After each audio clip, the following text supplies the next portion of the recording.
Oh, that is a nice copper coin. But oh, Doug, do you know what time it is? 45 up. Who says 45 up, Doug? It's quarter after.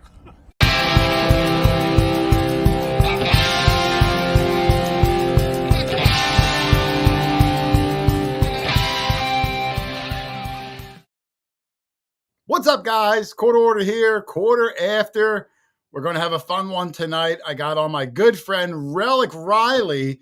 And if you don't know Riley, you were in for a treat. The guy is a prodigy of detecting. So we're going to have a really fun show. He's going to come on right at 7:30. If you don't know him, like I said, you're in for a treat. But talking about being in for a treat, let's bring in one of the gang, Mr. Dog Tag Doug, Mexican Doug, Jane Fon Doug. How are you, Dougie? I'm doing well. How are you? I'm good, Doug. Man, what a weekend we had. We were down in Arkansas, seeing so many old friends, meeting some new friends. I got some good stories I'm going to try to get in before Riley comes on. All right. There was a really funny shenanigan that happened, but I want the whole gang in for that. So that's your opinion. Oh, no. Let me bring him in so we can get this started. Let me bring in Mr. Charlie, the Heritage Relic Hunter. How are you, Charlie? I'm doing great. I can't wait to hear what you guys did or whatever this week. Yeah, I didn't want to tell you guys early because I wanted to get your reaction on the show.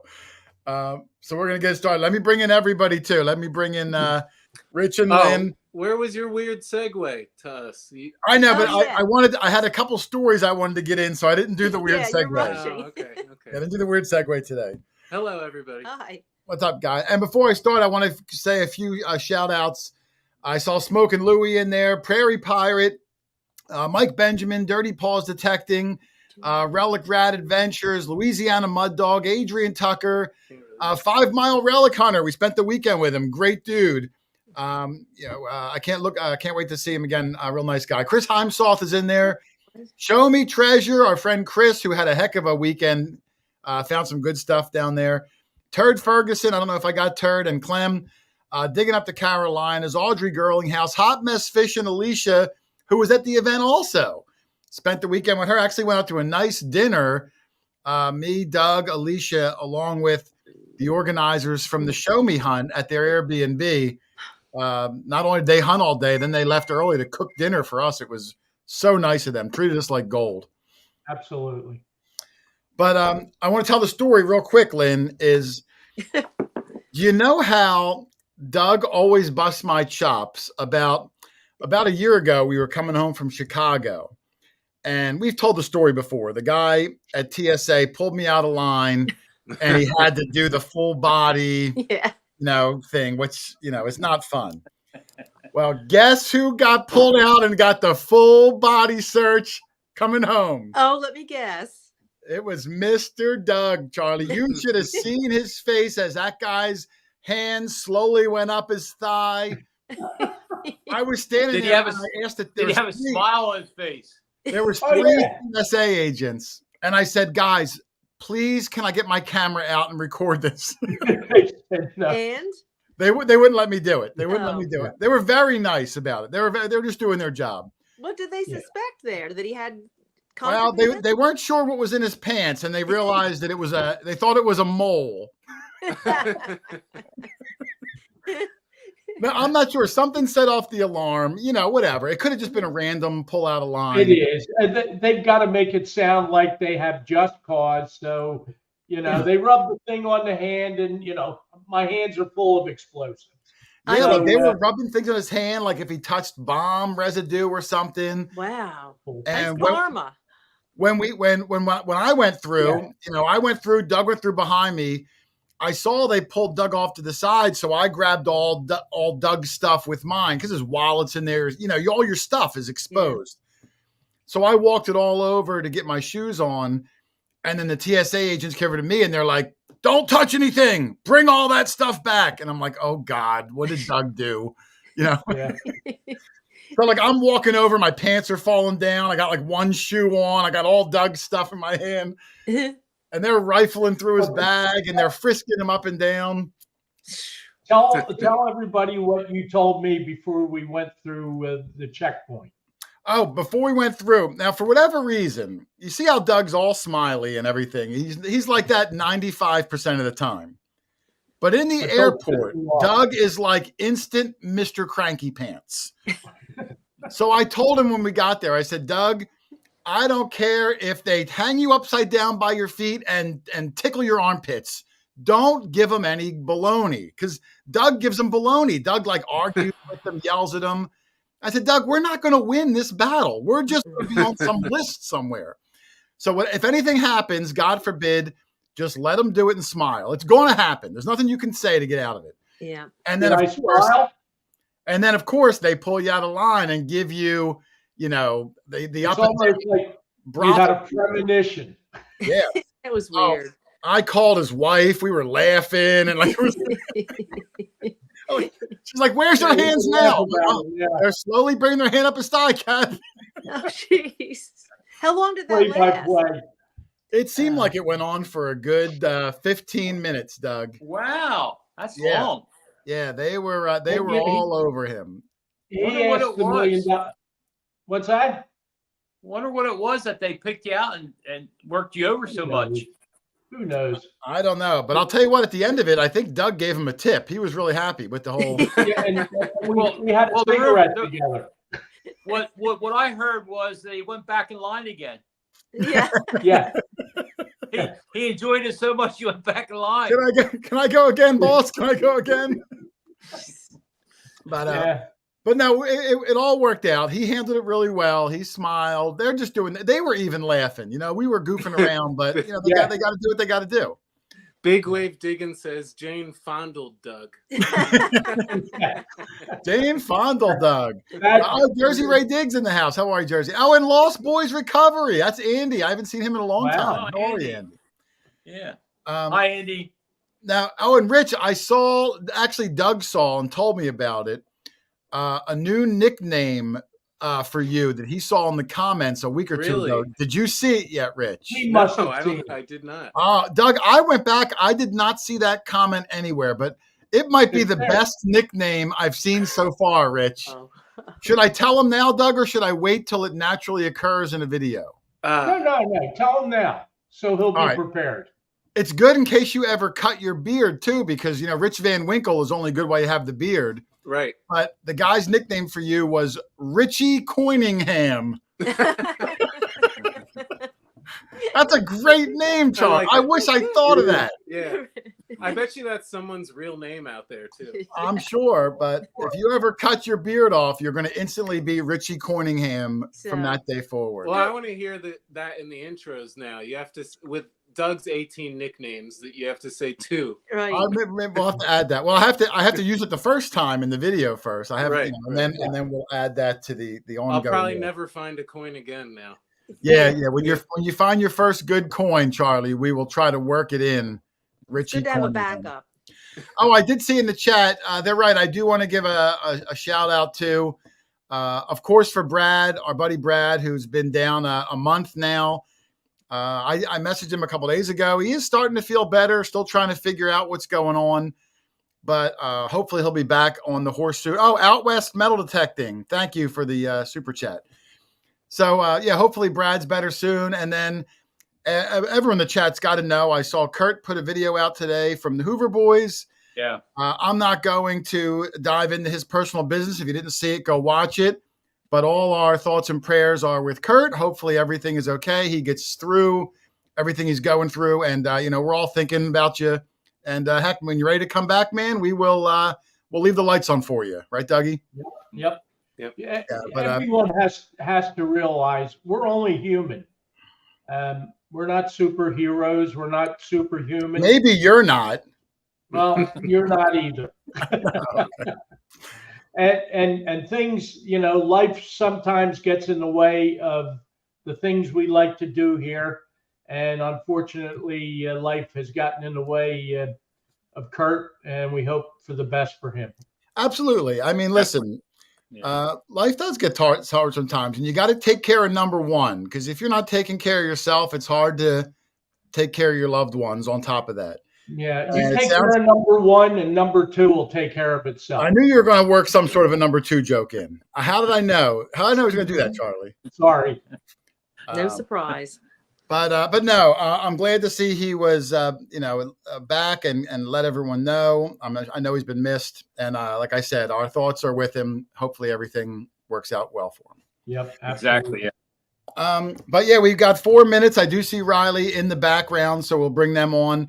But the trip, Charlie, Lynn, Rich, was fantastic. I mean, this Treasure Fest in Arkansas, I really enjoy going down. It's one of Doug's favorites. Yeah. We get to see a lot of good friends down there. The whole gang from the Show Me Hunt, the Cash family, the Barks family.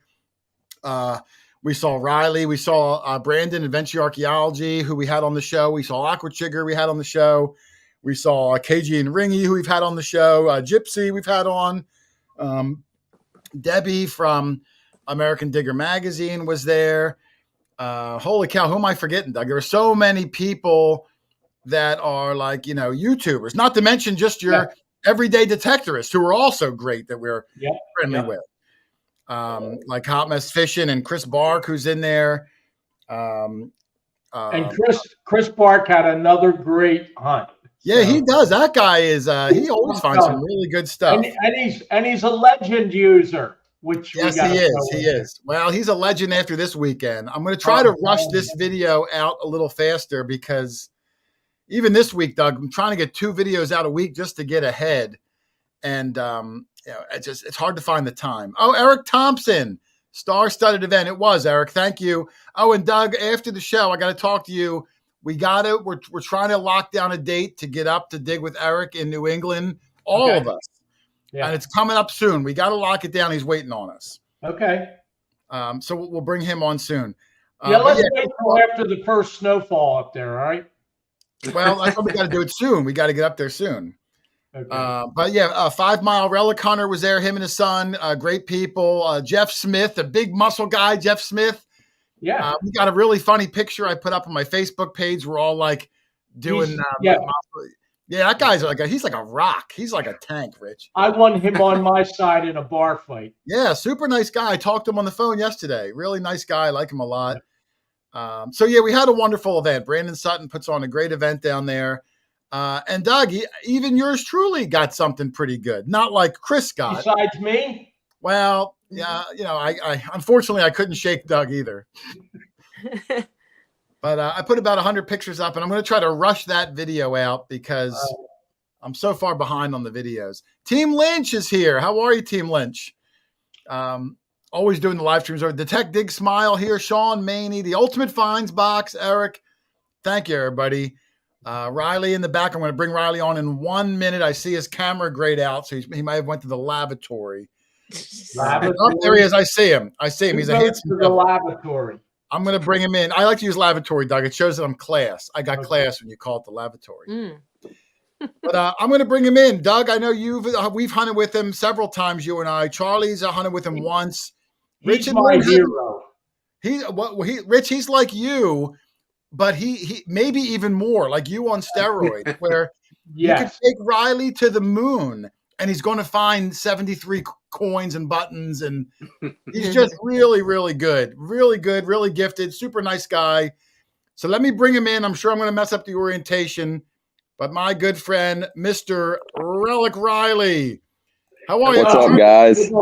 Let me get you organized. That's how I want you. What's up, guys? You look good, brother. How are you? I won a prize at Treasure Fest that I didn't find out about till about 48 hours later, and that was somebody gave me a sickness of some kind. So that's why I look like a homeless person right now. I'm freezing. Oh, I'm sorry to hear that. You should have told me. I could have rescheduled if you weren't feeling good. Oh, no, man. You're good, man. I couldn't miss out on seeing Doug again. He is a handsome fella, isn't he? Yeah, man. I can't miss that. Well, I'm sorry you're not feeling a little under the weather, Riley. Pop, Riley. It's nothing a little bit of digging won't solve. Yeah. Now, Riley, before I jump in, I know you know Doug and Charlie. I don't know if you've ever met Rich and Lynn, who is on my team also. So I figured I'd introduce you. Rich is like our young. He's like you, where he finds the bulk of the things. Nice to meet you. Nice to meet y'all. I've seen y'all in Jason's videos. Yeah. Yeah, they're good I've seen people. some One of day yours, we'll get too. together, Riley. You're gonna like. I only hang out Oh, with yeah. cool people, Riley. That's Yeah, why that's- I'm on that list. Hey, that's why I invited y'all down. Yeah, I know. Same here. And I appreciate Riley coming on, Doug. He doesn't do a lot of these shows, and I ask a lot. I start with my friends, asking who they come on. Riley's not, he doesn't go on all these shows, but he said, "I'll come on for you guys." I was honored that he would even, and he's sick as a dog too. So, Oh yeah. Y'all are gonna owe me one for this. I will. Well, You're gonna have to leave me a Drake bust when I come up there. I don't even think I have to high one for him. He would just We'll find put you it. on, you can get your own. How's that? Yeah, he's good. Yeah, he's one of those guys that just knows what he's doing. Yep. So, but Riley, I wanted to bring you on and ask a couple of questions because you're one of those people in the hobby that even though you're young age, don't let that fool you guys. When we find something that I'm not sure what it is or I'm stumped, Riley's like one of my lifelines. Like I will message Riley a picture because he's so knowledgeable for such a young age. I got to find out, Riley, like what got you into detecting, and were you just like a huge history buff that your brain swelled up with all these things at only 23 years old? Yeah, so I started metal detecting with the same belief that everybody has. I'm going to find a cache of Spanish doubloons, behind an old farm silo. And of course, that's never how it works. No. But I managed I was homeschooled throughout high school and middle school. So I had a lot of free time in the afternoons. And that allowed me to just try to find something that I was interested in. And so I got a metal detector. I think it was a Radio Shack detector from it was terrible. It was a horrible detector. It barely worked half the time. It would only detect like half an inch deep or something. Did it have a needle on it? Did it have a needle? Oh yeah. Uh-huh. Yeah, it was one with a needle. I think it took either C or D batteries. Yeah. That's how old it was. It's from like 2002 or something. But yeah, so I got that. I started out. I didn't find anything. I think one of my first finds was like a more modern cowbell or something, and I thought it was pretty neat. But I got another metal detector, an old Tesoro, for Christmas one year, and I decided, you know what, this is a pretty good detector. I'm just gonna try out all my neighbors' properties. I live out in the country, so my neighbors kind of own a little bit of property. My neighbor behind me owns 10 acres, and I went back there and asked them, and they were like, "Yeah, sure. We don't care." And it just so happened to be like an early 1800s plantation site on the back of their property that was full of flat buttons, and I found a couple seateds and a few really nice choice items. And of course, then I was like, "Man, this is easy." Yeah. Well, I can go anywhere and find a pile of stuff. Of course, that's not. I know now that this takes a lot more work than that, but. Man, after that hunt, I was like, all right, yeah, I gotta do this all the time. It's like, man, I found a wiped, and I mean, when I say wiped, it was a wiped seated quarter. I could barely see the date on it. It was the late 1800s. That thing was probably dropped in the 30s. That's how much wear it had on it. But boy, that thing just tickled me to death when I found it. And after that, I was like, all right, every 5 minutes of extra time I got, I'm going to break out the detector and go try somewhere. So it kind of escalated from there. That first house that you did, you're finding these old buttons and old coins. Did you know what they were, or were they all foreign to you? Like, did you have any database in your brain already of, oh, these flat buttons are pre-Civil War, or was it all brand new to your eyes? It was pretty much brand new. I'd watched a lot of YouTube videos, all the old YouTubers, Nugget Noggin, Aqua Chigger, all their early videos. I'd watched them a little bit, so I kind of had a rough idea. I knew a flat button was 1800s, but that was about it. I didn't know anything beyond that. And or in the early days of hunting that site, I had found a whole bunch of stuff that I thought was something really good. And it ended up being like a bent fork or something, the handle of a fork. I'm like, man, it's a trigger guard. I was telling myself everything was good. Oh, I know. Yeah. I'm still like desperately trying to, I find a button. I'm like, please let there be, a big star with Texas on it or something. It ends up being a flower button or something. But but ever since then, I was like, this stuff's really interesting. I really got interested, not so much in the finding of the relics, but also kind of learning about them. I got more of a kick out of holding the item if I like knew everything I could about it, like the full context of like where it was made, when it was made, how it could have gotten to where I found it. What the guy that lost it might have looked like, his fashion, what clothes he was wearing, what this area might have looked like during that time period. That's something that I really, really like to think about. It's like, what did my county look like in 1840?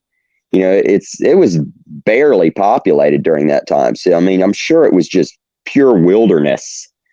But that was kind of what got me started in really trying to learn about artifacts and like identifying them and stuff.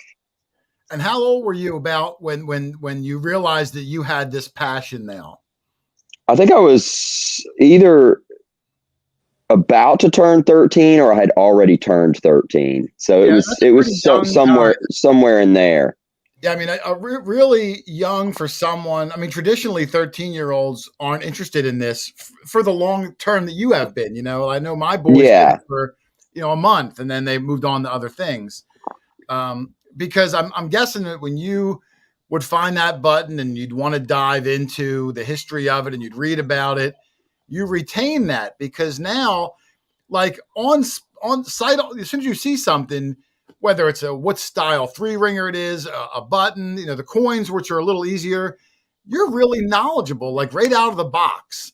And for someone who like learned as you went and that you accrued all that information and can retain it is really impressive because you've done quite a lot with the metal detecting career at being such a young guy. I know you got affiliated with American Digger magazine. You were like helping them with their media, something like that. How did you get involved with them, and what did you do for Butch and Anita? So honestly, it's been so long. I don't really know how the conversation got brought up. I know that there was another guy that worked in the same position, and he kind of got distant from it, and they needed somebody else. And I had been going to Butch and Anita's Civil War shows that they put on. They have one in Chattanooga and one in Charleston. And I've been setting up there, and I kind of got to know Butch and Anita, and they kind of got to know me and know that I, was pretty proficient in social media stuff, and far more than somebody their age. Sure. I had a clear advantage on them there, but for sure. But yeah, they needed somebody else to just kind of run things on there because I'll be honest with you, YouTube stumps me sometimes. I mean, YouTube, social media, they are, especially Facebook, is constantly switching things around. It's almost like they're trying to confuse people. I agree. Yeah. It is tricky.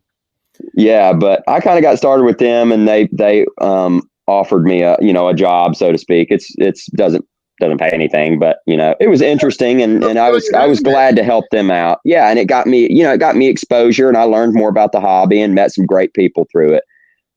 So it was really, really a good thing for me to do.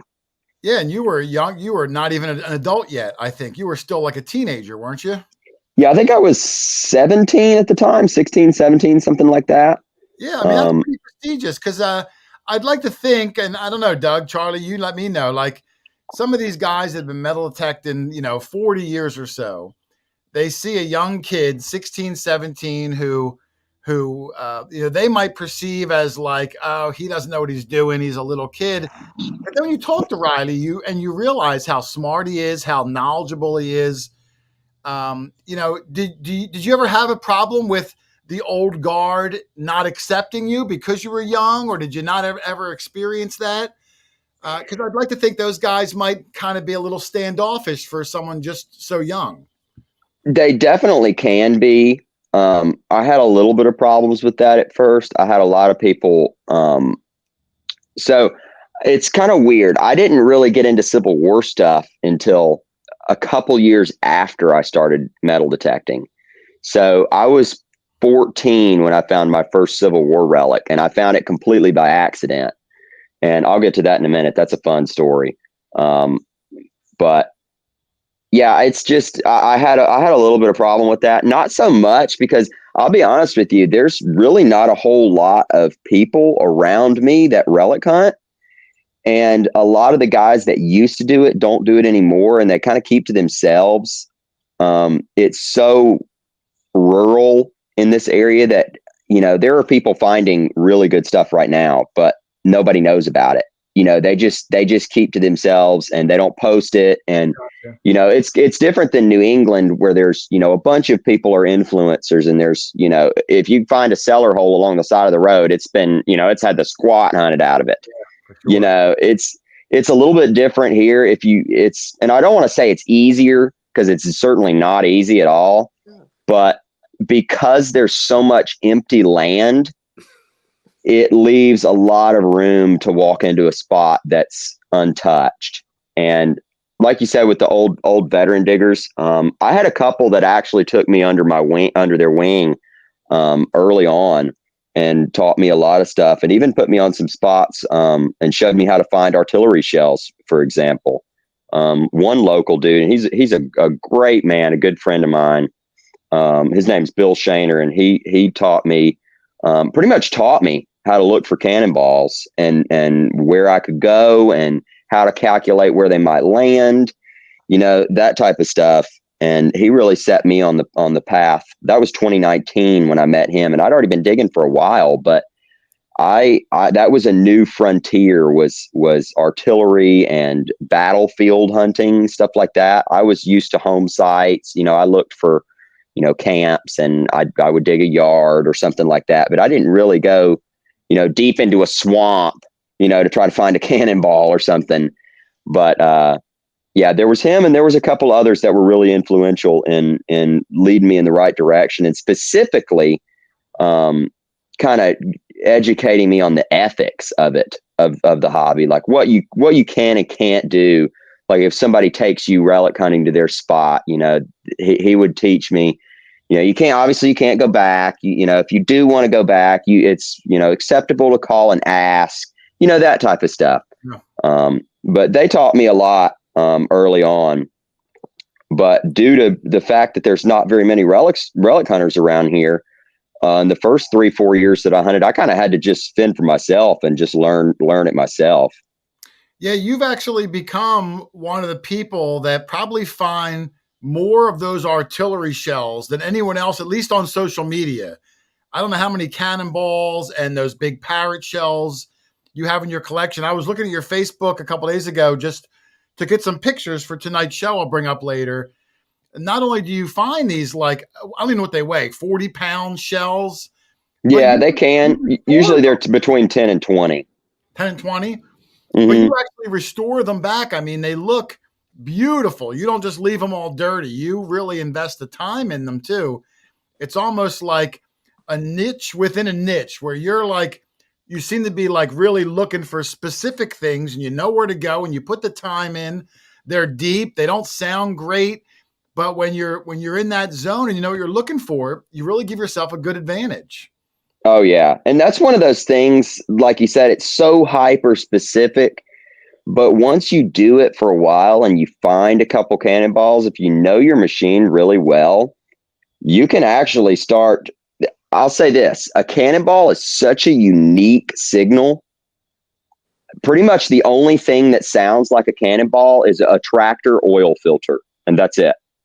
That's like the only other thing that sounds like a cannonball that's not a cannonball. There's such a super specific signal, and the only way I can describe it is it's kind of a half iron, half low tone. So on my dais, it will give a low tone like foil. Like, I don't know if any of you, this is a specific thing to ask, but if any of you have ever scanned over like a Mylar balloon in the woods, you'll know that it gives like a really low signal that's almost iron, but not quite. It'll be like a low tone. Okay. But my dais will give like an 8 signal, and it'll be a low tone. And the dais, is that a 1 to 100 machine, a 1 to 99? Mm-hmm. Okay. Yep. So you get 8, which most people would probably not even think twice about, keep walking. But the hair will stick up on your arms because you're thinking, oh, this could be one. Oh yeah, it's gotten to the point where sometimes I'll just be like, oh yeah, here's one right here. I was digging with Brandon Sutton. You were talking about him earlier. I was digging with him at one of my spots, and he calls me over and he's like, dude, I think I got one. And I scanned over it and I'm like, oh man. I'm like, that's 100% a cannonball. And it ended up being a 12-pounder that was about a foot deep. Wow. And boy, it was beautiful. He didn't even have to do electrolysis on it. He just wire brushed it and it was just slick as glass. It's amazing, Doug. Have you seen his Facebook, Doug? Some of the things. I'm going to bring a picture up real quick. All the time. I have more of them later, Brody. I'm going to bring a couple of them up real fast. Like, here's one. Obviously, the left is how he found it, and the right is his cleanup. This is a 6-pounder, right, Riley? Mm-hmm. Yeah. Now that signal, I mean, for as big and massive and dense as it is, it only rings up like an 8. Like, that's amazing that you'd think just from the density alone that it would ring up a higher number, but you're just getting scratchy, low tone. It's the weird thing about it, Jason, is it's never, if it's okay. So obviously if it's like 3 feet deep, it's going to be a weird signal. It's going to be all over the map. The detector's not going to be able to distinguish exactly what it is at that depth when it's just barely getting it. But let's say if it's 6 inches deep, you're going to know it's a cannonball. It is such a unique, solid signal. I mean, it literally sounds like a big ball of foil, and it's always a solid, like a single digit or low double digit number, like between 5 and maybe 15. But it's always just solid. But the tone is a mid-tone. It's not an iron tone. So, and like I said earlier, I've never found anything else that sounds like that. I've never gotten that tone on anything else other than an oil filter, and that's it, or maybe a deep spray paint can every now and then. In all the years that we've been doing this, I remember my whole group, we only found 2 cannonballs, both of them almost by accident. One, Doug, if you remember, it was Kyle. Yep. Was digging a signal, like a mid-tone. It was whatever it turned out to be. And then while he had the hole open, his pinpointer had something else lower, and he dug out whatever it was, not even knowing, and pulled out a 6-pound cannonball. And I recall at the time we were using the Amphibio. I think I laid it on the surface and swung over it.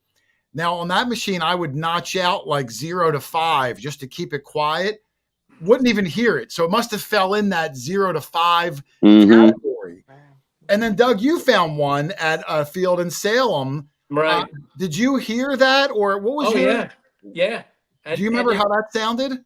Yeah, it was canister shot, so maybe that would give off a little bit different. It wasn't a full cannonball; it was canister shot. A canister shot. Okay. But it was 6-7 inches deep. But it was, in my opinion, a sound that would be worthy, especially knowing what went on in that field. It was worthy of dig, and I was happy to find it. Look, here's another one of Riley's. Sorry, I'll put this over here.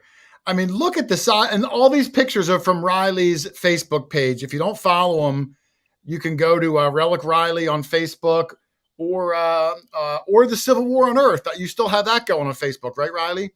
Mm-hmm. Yeah, the group. I don't post much of my finds in there. If you want to see my finds, they're all on my Facebook page and my Instagram and my other social media. But if you want to just learn about Civil War relics, or you have a question, or maybe you found one and you want to know exactly what it is, there's somebody will answer your question within 5 minutes. Yeah. I mean, that's good diggers on there. That's one of the biggest. I think it might be the biggest Civil War groups on Facebook now. That's just for like relic hunting.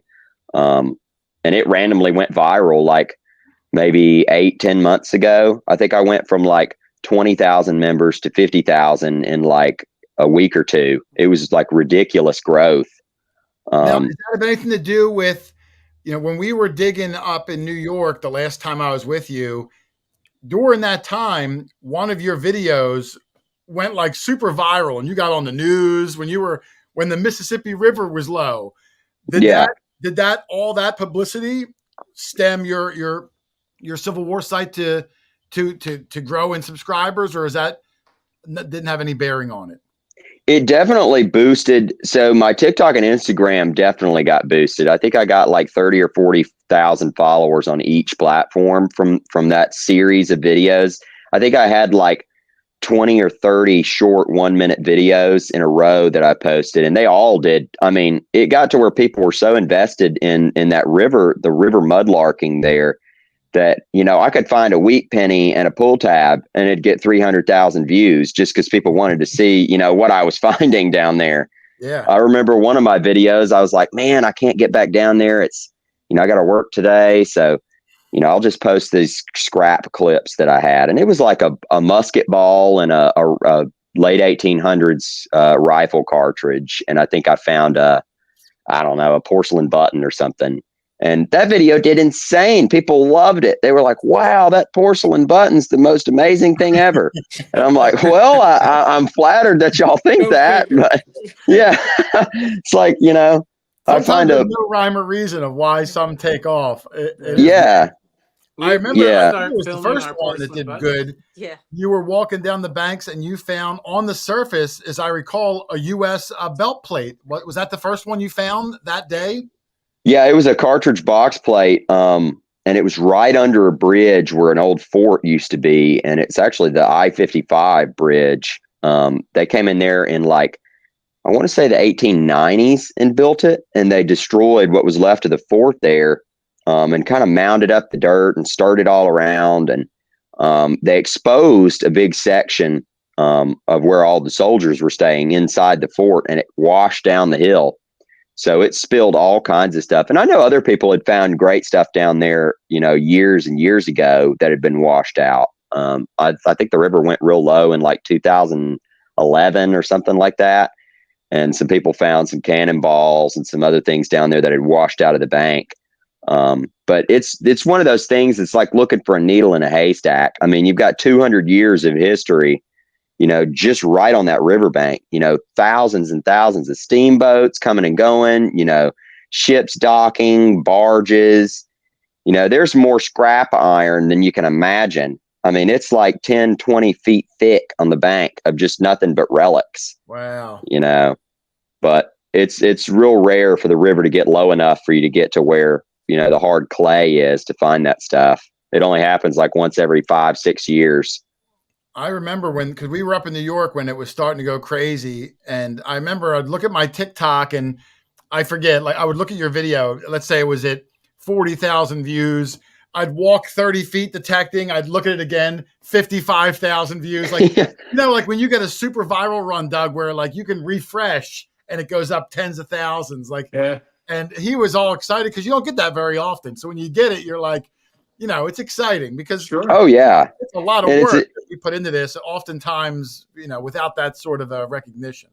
Yeah, it's very validating. You know, most of the time I'll get maybe, you know, 10,000 views, 10, 20,000 views on something that's, you know, that I consider a good video, you know. So when I have one that jumps up really high and gets me some followers and some people are asking questions and stuff, it's like, okay, this is, you know, I might be able to do this more often. Yeah, well, it's exciting because when you start building a community around what you're doing, it inspires you to want to keep doing it. You know, like same with me. Like if, you know, granted, we did it when, you know, I had 2 subscribers because I loved it, but after 10 years, if I still had 2 people, you know, maybe I'm not so into it. It's a huge part of it. It's a huge commitment.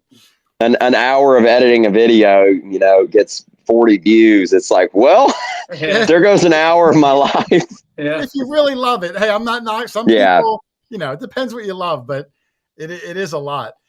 So I personally like editing. It's pretty cool. I like it too. It takes a while. I don't always enjoy it during the process, but I like seeing the finished product. And it can be frustrating, but I love making a good production. Yeah. Right. You know, it's got good music, good context, good history. No, I agree. So you post on all the major platforms, you know, the TikTok and the Instagram, YouTube, Facebook. Do you have one that you feel best gets you in communication with the people that you like ones that you just find are more positive, or that your content is more accepted over another one? Like, do you have a preference? Facebook is definitely my preference. I don't like TikTok very much because Honestly, most of the people that are on TikTok have an attention span of about 2 seconds. Yeah, I and agree. you got to be screaming like in the first clip and doing cartwheels, in order just to get a view, Yeah. But Facebook, I get a lot when I have a viral post on Facebook, I get a lot of people that ask me questions and want to learn about the stuff, or they, say, how did you do this? Or how did you clean it? I have one that I want to clean and I want it to look like that. How do I do it? That type of stuff. I enjoy responding to those comments and, teaching people about things. There was a big long thread the other day. Somebody asked me how a cannonball fuse worked on one of the shells I saw that posted. thread. Yeah. And I explained to him, how it worked. And, these are people that are, 50, 60 years old. And they were like, hey, man, that's actually really cool. Thank you for teaching me that. I never knew that. It's really interesting that, they had that type of technology back then, because most people don't think they had the type of technology that they did. But the Civil War had ridiculously advanced technology for its time. That's part of the reason why there were so many casualties, because they all lined up in a line and they had repeating rifles now. Yeah. It's like, you probably need to change up your tactics there, man. I didn't know a lot about that either. And I saw that thread you're talking about on your page. And even this weekend, when I was talking to you and Lucas and Tyler, we were just talking about whatever. And I think it was Tyler who was telling me, I never really thought about it, Doug. Like back then, how do they determine I'm going to shoot this parrot shell and it's going to land, approximately here, wherever I want it to land? And they would use, from what Tyler was saying, the length of the fuse to dictate, knowing that, that's how far it's going to travel before it explodes. Right. And with that knowledge, you can cut the fuse to the length that it's going to keep fire, keep, whatever the word, accelerating. And then it explodes. And then when it explodes, I got a picture of one on Riley's site. I'm going to bring it up again. Look at this one, Doug.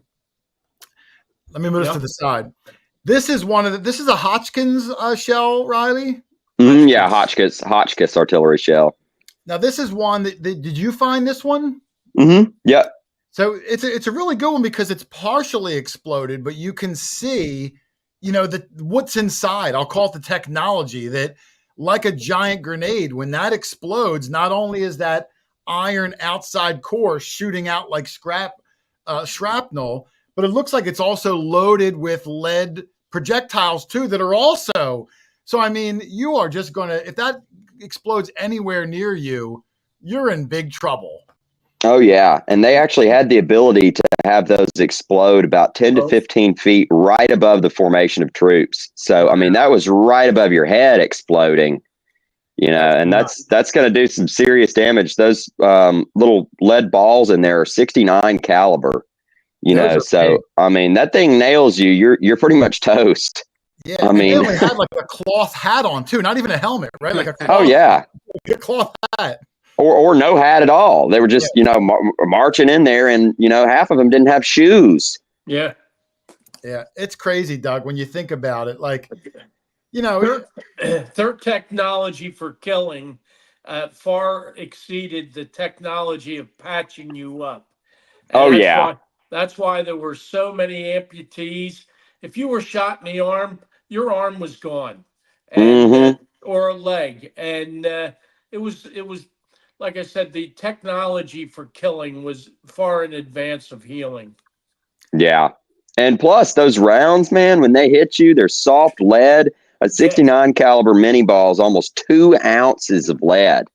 That thing hits you, it flattens out like a pancake. It's like getting hit with a Coke can. Yeah. I mean, if that hits you in the chest, there's no chance. You're toast. Yeah. Yeah, it really is crazy. The Civil War, you hear about it and it just sounds like sexy sort of history.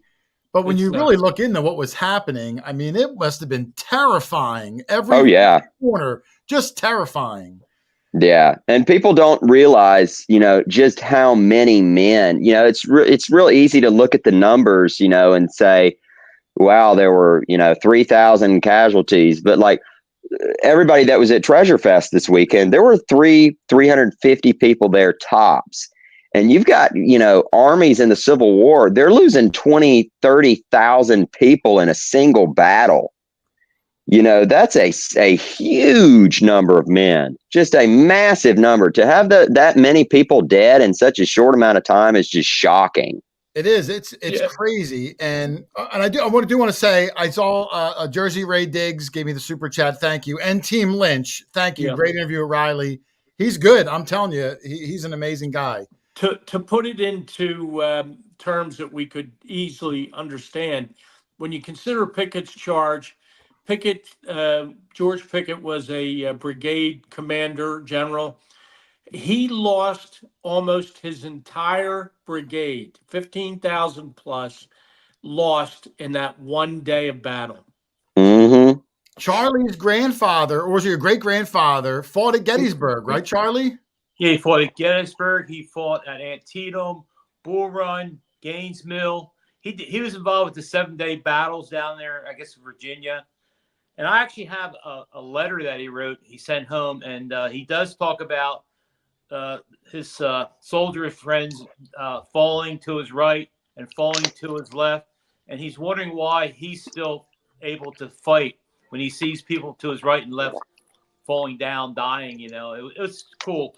It's cool to read really that. Gives you some insight into the mentality, because it is, every day is terrifying. And back then, not only are you dealing with the combat, but we didn't have a lot of good medicines. You could get a foot infection and maybe go down, or cholera, or all those things on top of the combat. It was a really rough time to be alive and have to live through that. And your grandfather came home afterwards, didn't he, Charlie? Your great grandfather? Yes, he did. I do know one of the worst places he was at. They call it the slaughter pen at Gettysburg. I guess that's the little round top where the creek was flowing red with blood. That's where he fought, and he survived that. Yeah. Wow. It's really one of those crazy things. I mean, hey, Riley, can I ask you a question? Sure. In our area, we have, of course, a lot of colonial. We're fortunate enough to deal with a time period that was early America. Where you are, as you said, it's pretty much rural, but we have to worry, ourselves have to worry about development. We got to get on a property before some contractor comes along and builds a tract of houses. Do you have that similar situation even with the rural territory you're in? Sometimes it's honestly rarely, but I'll travel to other places in the South. Like I went to Savannah, Georgia, after the Charleston show, probably 2-3 years ago, because I caught wind that they'd cleared like 180 acres of forest and were about to build an Amazon facility there. And I heard some people were finding stuff, and word spread quick, and everybody showed up there. And I think by the time I got there, there was about 80 to 100 people already there hunting. And we basically cleaned that place out before they poured concrete on it. But I don't have to worry about that too much around here. I live well outside any developed areas. I'm a county over from the city. So I think my county that's a huge county. It's only got like 30,000 people in it. But I don't have to worry about that too much. I do have to worry about logging. Logging will destroy a site. They don't take dirt or anything away, but they mound dirt up and it will cover up stuff where you can't get to it. And there's big ruts, and they'll destroy a lot of the artifacts that are there, hit them with a bulldozer or whatever it is that they're doing. There's been a couple sites where I'm sure you guys know, when they log, they'll mound up all the stumps and burn them. Yeah. There's been a couple sites where I found stuff that was artifacts that were freshly melted from those fires. Mini balls, it doesn't take much to melt them. They have a super low melting point. I mean, if they're even sitting near a fire, they'll start to blister. So yeah, we found some melted bullets there, which pretty sad. And somebody I know got a melted US buckle that was just, I mean, it was a goner. It was toast. That was unfortunate. But most of what I do is like I said earlier, just wilderness hunting. I mean, I'll walk 5-6 miles through nothing but woods, and I'm another 5-6 miles from the nearest house. So it's a lot of empty land. Wow. And you're walking to a specific pinpoint that you researched, or are you just detecting 100 acres, 1,000 acres in hopes to find a section that's going to produce? So in my area, one of the ways that I find sites is obviously know the history of the area, but specifically during the Civil War, this area that I live in was pretty heavily contested for several years straight. It didn't completely get in the Union hands solidly until about mid 1864. And the Union showed up in my area in early 1862. So there were big battles and skirmishes and troop movements and stuff, thousands of soldiers camping and moving back and forth all throughout that 2-year period. But one thing I do is the Confederate Army specifically, when they would fall back south, they would go to a water source and they'd spread out on the other side of it. Let's say it's a river or a creek. If it was difficult to cross, they spread out on the other side of it and burned all the bridges behind them. So the Union would have to then build a bridge right next to the Confederacy, while they're firing at them and, picking them off. They're trying to build a bridge so they can get their armies across. And then, they'd cross and the Confederates would have a brief fight and then fall back 3 miles and do the same thing again. Yeah. So it was just really grueling movements, and they guarded every river crossing, every creek crossing, every ford. So if you can find an old roadbed in my area, you can walk along it. Let's say you just had a blanket permission. You could walk anywhere you wanted to go.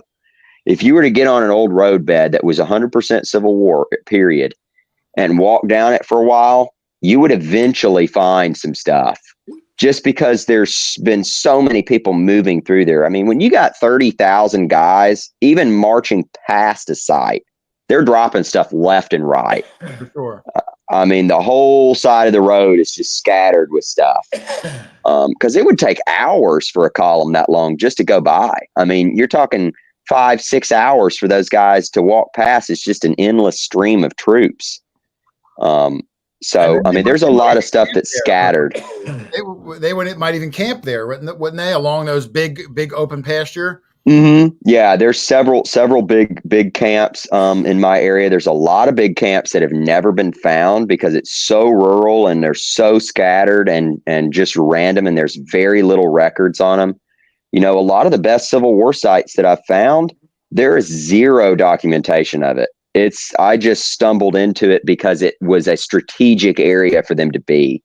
It was a good geographical position that was well guarded, or it was nearby something that was strategic, or it had a major water source. Like I found just this past the day before I came up for Treasure Fest. I did that walking with Tyler and Lucas, and I think we walked 5 or 6 miles through bean fields and stuff until we found a little spring in the middle of the field that the farmer had been plowing around. And we went over there and started finding drop bullets around it. We weren't anywhere near, anything. There was an old roadbed that went past, but they stopped there because it was a clean water source. And, in the summer, man, they'd drink out of a puddle if they found it in the summer in my area. It's 100 degrees. They're wearing wool uniforms. They're carrying 60 pounds of gear. That must have just been horrible. There's ticks all over them. I couldn't imagine the mosquitoes. I mean, it must have just been absolutely miserable. So they were probably overjoyed when they came across even a small spring like that, that would give them some nice cold water. So they'd always hang out around those. Wow. And I guess the fact that it wasn't documented anywhere is why it was still littered with things, because there's been, 50, 100 years of guys collecting these relics. And I'm sure someone else would have read the same article and hit that area already. So sometimes undocumented with a little bit of luck, man, they could really pay off for you. Yeah. And a lot of the reports, the Civil War is one of the more documented wars. where you actually have access to the telegraphs that they sent back and forth discussing troop movements and their orders and where they wanted, they'd say like, this so-and-so's division needs to be positioned on the south side of, whatever so-and-so river, by the Oxford Road or some crap like that. It's something that you can figure out roughly. Right. But a lot of the times when they'd mention something like that, you would think, okay, well, I'm just going to go to the bridge and metal detect around. But it's not like that around here, because geographically, the bridge is always in a low spot, and they won't camp in a low spot like that that's prone to flooding. They'll be on the next highest point that's not flood risk, and that may be half a mile from the bridge. So, sometimes it's real vague like that, or sometimes, like, there's one camp I've been looking for where they literally said they left a town, didn't say which direction they were going. They marched 5 miles and they camped next to an old tree. Like, how am I supposed to find that? Like, that's a terrible description. Like, there's no way I'm going to track that down. But, it's sites like that where, you would find, theoretically, you could find all of the Civil War period roads that left that town in every direction and go roughly 5 miles down them. And you got to remember, it's not as the crow flies. It's as, these roads are weaving around, going through hills and stuff. So, it might actually be 3 miles as the crow flies, or it might be, 2. I mean, if it's a real hilly area. Yeah. So there's a lot of real random stuff like that you can walk into. And a lot of my best sites have been just completely random, where I'll walk up on a hill and there'll just be bullets everywhere. And it's obvious that it's, never been metal detected before. I found a plantation site one time where I pulled up and I knew that there was some Civil War action in the area. Some vague reports. They said they camped around a house, and there were tons of houses in that area. So I just randomly picked this one that was along the old road. And I drove up this dirt road that went to a bean field. I'd already gotten permission for the place. And when I stepped out of the truck, there was a big washout, maybe 6 inches deep, where just the water had been flowing off the field. And there were 10 mini balls laying on top of the ground. At the washout. Yeah, just in the washout. And I was like, well, I guess this is the camp. Yeah, here we are. I didn't even have to turn on my detector, and they're laying there. Yeah, that's nice when you find that. Yeah, but it's how many miles would those guys? I saw Alicia put the question, and I thought it was pretty good. How many miles on average would they walk in a day, assuming they're not being chased? Like just your average movement. How many miles can you expect a large, massive group carrying that weight in the sun, maybe on a road, maybe you have to go through woods or whatever? Like, how fast can you move an army of thousands of people in a strategic way? Well, I'll use this as an example because this is a pretty big one that people can look up if they want to. But the Battle of Shiloh, for instance, the Confederacy attacked when the Union Army was split in two. Grant had 40,000 on the west side of the river. And then W.H. Wallace and another general, I forget his name, had Carlos Buell had a army of 30,000 that was 8 miles to the northeast on the opposite side of the river. And the moment the Confederates attacked, I think it was like 6 or 7 a.m. On the first day, they wired and sent a telegraph to the army of 30,000 that they needed to start moving and head to the battlefield as quick as they could. Well, it took them almost 20 hours to get there, just 10 miles. Now, they had to cross the river, but they already had tons of troop transport steamboats that were ferrying men across. So it wasn't as slow as you might think. But it was real rainy that day. The roads were terrible. Their artillery was getting stuck. Their wagons were getting stuck. The men were knee deep in mud. All their powder was ruined. They completely missed the first day of the battle. And by the time they got there, they were exhausted. Some of these guys had never seen combat before. They can hear this battle off in the distance because a Civil War battle, I don't know if y'all have ever been, I guess you haven't been in the South when a big reenactment's going on, but you can hear a big reenactment. Now, this is 2% of what the actual battle had in terms of like cannons and men and stuff. But you can hear those things from like 20 miles away. I mean, it sounds like a huge thunderstorm off in the distance. I mean, just boom after boom and just a constant rumble. You know, you can see columns of smoke rising in the distance. Wow. You know, everybody knew when there was a battle going on somewhere. You could hear it from a long way off. So these guys that, you know, they're fresh troops that have never seen combat before, and they can hear this stuff going on and know that they've got to march on the double quick straight into that. Yeah. You know, These are that guys must have that are been just farmers and you know, like they don't, it's Yeah. not like they're trained soldiers necessarily. half of them are 16, 17, 18 years old, you know, Imagine they, that stuff. yeah, there were troops that could barely even hold up their musket, you know, that were going into these battles, and they're fighting 6'6" Texan cavalrymen that, you know, have a 24-inch Bowie knife type of thing, you know, some guy that grew up wrestling bears, Doug, you know, and Yeah, that's and what I they're used like to do. fresh out of Chicago or something. You know, they were like a shoemaker or something. Yeah, You know, these guys didn't know anything about fighting. You know, they didn't know anything about the South. They go down there. It's 100 degrees. It's just brutal in the summer. You know, they were dropping dead left and right of heat stroke and heat exhaustion. And I remember there was one battle in Virginia where they had to march 18 miles in 7 hours. They were literally running. That was Jackson's men. Yes. They were literally sprinting with all their gear down this road as fast as they could. And they lost hundreds of men that just died on the side of the road. Exhausted. I mean, these are young men, you know, people my age that are physically fit, you know, and it just takes them out like it's nothing. Wow. So, I mean, it was really hard for them to move then. Here's some trivia for you, Riley. You might know the answer to this. You mentioned General Wallace. What was he noted for after the war? It might be a different Wallace that we're talking about. This is W.H. Wallace. Or W.L. Wallace. I forget which one it is. But W.L. Wallace, he was actually shot in the head at Shiloh. All right, then he So didn't make it to yeah, It wasn't it must. known for anything, Doug. He was, well, there is another Wallace. The Wallace, I think you're thinking of the Wallace that was at Gettysburg. That's a different one. That might be, yes. Yeah, that's a different Wallace. But this guy was I think a brigadier general. Oh, okay. But the Wallace I'm thinking of wrote Ben-Hur. oh wow, Lou Wallace. Lou was his name. Lou Wallace. That's who Lou it was. Wallace. Yeah. Thank you.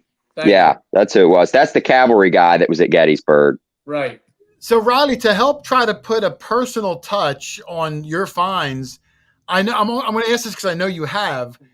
Have you found anything that had a soldier's name on it that then you were able to go down the rabbit hole and learn about that specific individual's history? And I ask that because I know you have, and I followed that journey, but I'd love you to tell some of that story. Well, and that's the fun story that I mentioned when we first got on here. So, so I was 14, about to turn 15. It was the end of, I think, 2014 or early 2015, something like that. And my family and I had been out at it's called a heritage event. It was like at an old plantation home. They have like wagons. They had some cannons set up there. It's a big local event where you could go and learn about history. They had people, you know, sewing cotton and had cotton gins running and stuff like that. So you could see how stuff worked back in the 1800s.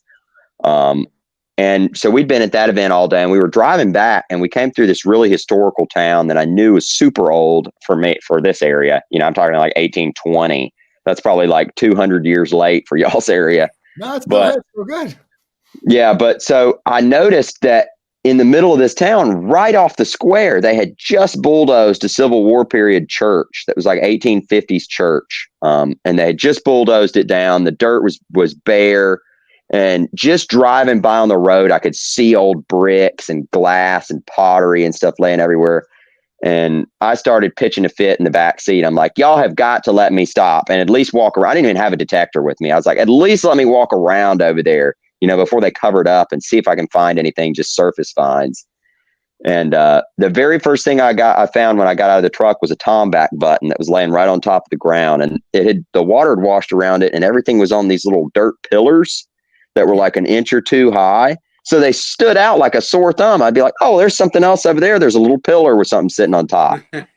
And so I started walking around. I found some flat buttons and I think an Indian or two. And I found, now I didn't know anything about Civil War relics at this time. Nothing. I mean, I knew bullets and that was pretty much it. And so I saw what I thought was a large cent on the ground. And I picked it up and I remember wiping it off, and it had somebody's head on it, but it wasn't a large cent. It was too thick. It had a hole in it. And I remember saying, this is a stupid token. And I put it in my pocket. And so I went home and I started cleaning the token off at the house, and it had Abraham Lincoln on one side and it said War of 1861 at the bottom. And I thought, that's weird. I've never heard it called the War of 1861 before. So I started Googling that, and I came up with an exact match. And it was a soldier's ID tag that he had bought from a sutler. And the other side, that was all still crusted up still, had all of his details, information, where he was from, what regiment he was in, his name, everything. And so I cleaned up the other side, and his name was George Cujo, and it was Cudjoe.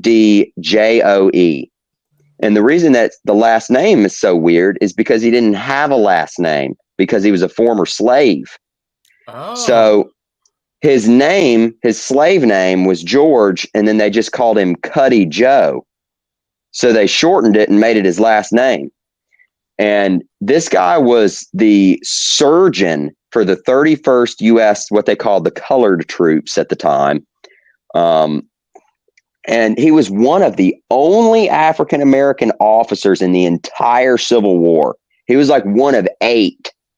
Wow. And that's a pretty historic person. And even better, the history of where this guy was just shocking. I mean, it was astonishing to me. It was about the best ID tag that I could possibly find that was a Union one. This guy was literally at Appomattox Courthouse when General Lee surrendered. He was he was part of the security detail that was guarding around the house while they were doing the negotiations for the end of the Civil War. So, and his regiment was crucial in cutting off Lee's escape from Appomattox. So basically that dude was in the regiment that caused the end of the Civil War. Wow. He's basically he cut off the last road that Lee could have escaped from, and they tried to fight their way out, but they just couldn't do it. They were just too outnumbered, and that guy was there then. But an interesting fact about him, he was 4'8". Wow. Yeah. He was 4'8". That's like Danny DeVito, Doug. Uh-huh. He spent most of the war, the early parts of the war, sick in a hospital. And then he actually stayed in the military after the war and fought Comanches in Texas just after the Civil War. And I believe that's how that ID tag got to where I found it, because he was from Princeton, New Jersey. Oh, it's my area. Yeah. So after the Civil War ended, he went back to New Jersey, and then he still had, I think, 3 months left on his military contract or whatever it was, his I don't know, I forget what it's called, but he had an opportunity to head west and fight in Texas, and they put him on a train and they sent him west, and that train went right through the town where I found that, and the church is literally like maybe 150 yards from the railroad track where the depot was.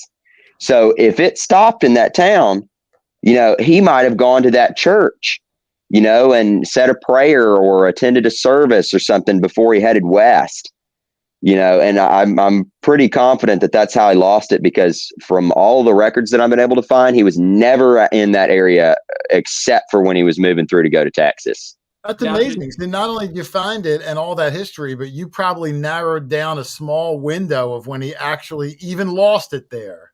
Mm-hmm. Yeah. Did he survive the Indian Wars? Mm-hmm. Yeah.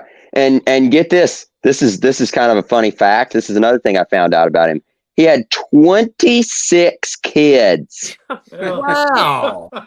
That he knows Yeah. of. That he knows of. Yeah, pretty much. He had 4 wives. Wow. Listen, And- Riley, when you're 4'8", you get around, man. I guess, maybe that wasn't so short back then, but Wow. I don't know. He must have been a smooth talker. Yeah, Yeah, you that run out of token names wasn't after the only 19. thing he left at that rail station. Yeah, yeah. Apparently so. There's probably one of his kids. Wow. He had a kid there, probably. Coming up with nicknames after 4 for these guys. 19 names. Another quick thing I'll tell you about was I found a pewter spoon handle, and it seems like such an insignificant relic, just a stupid pewter spoon handle. It was broken, it was bent, but it was silver plated, and I found it metal detecting a camp where the 97th Ohio Infantry was, right before they fought at the Battle of Franklin, which is just south of Nashville. And I found this spoon handle that had J. Beal. That's the one I was thinking of. Yeah.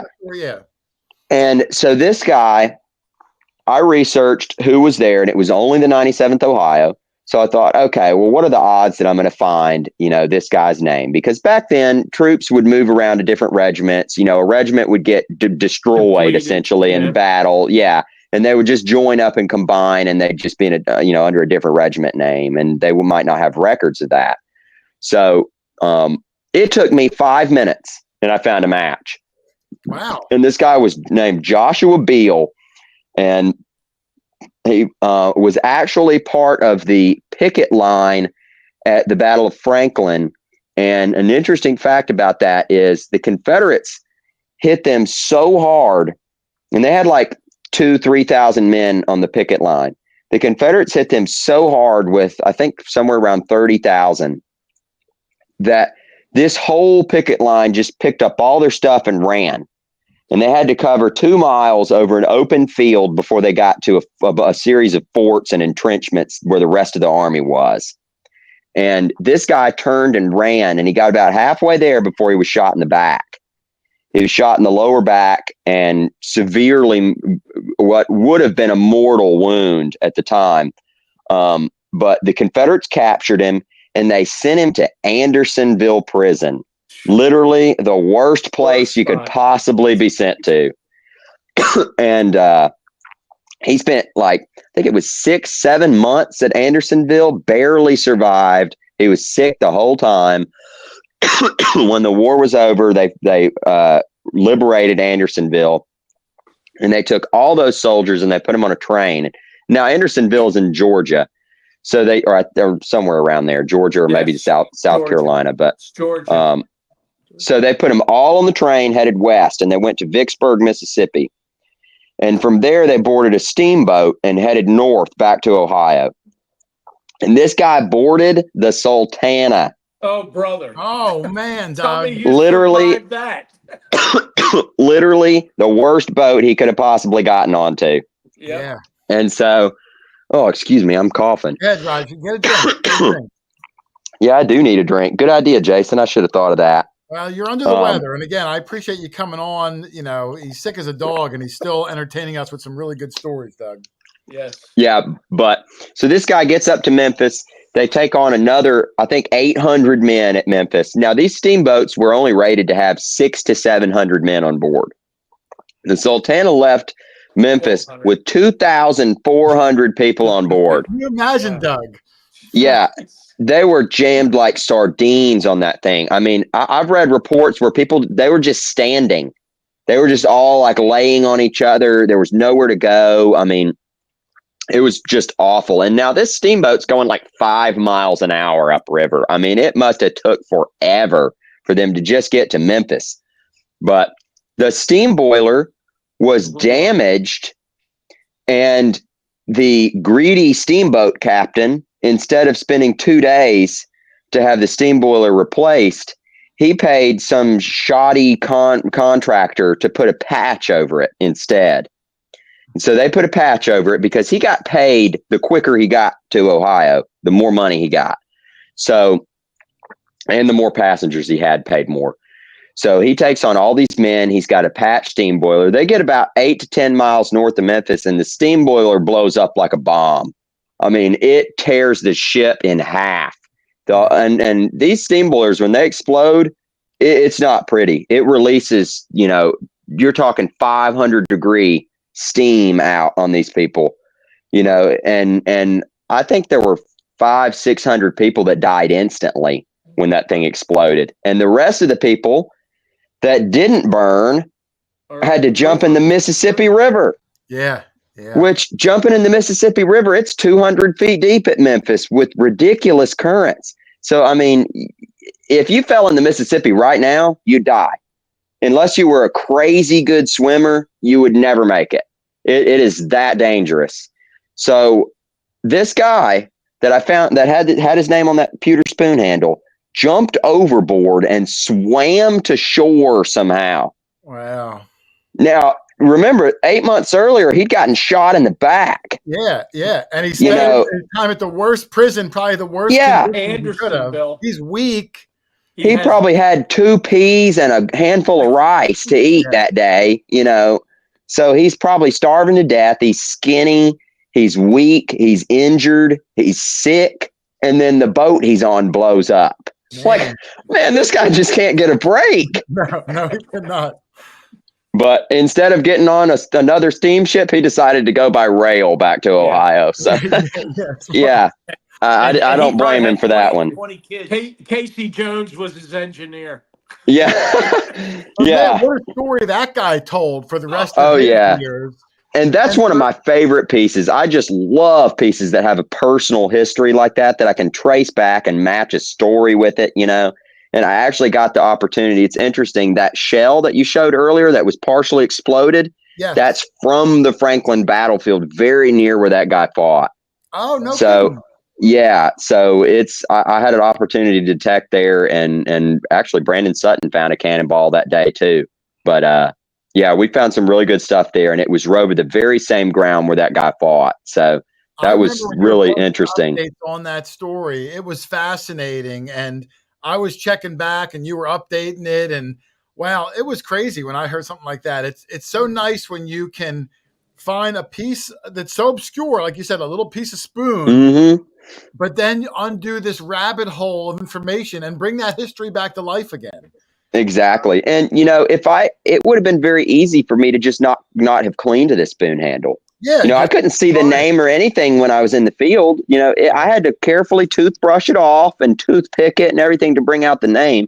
And I always do that with spoons, because pewter spoons especially, I've found several of them that have stuff carved in them. I found one in Mississippi in a camp that has a soldier's name on it, but I can't read the last name. It's so faint.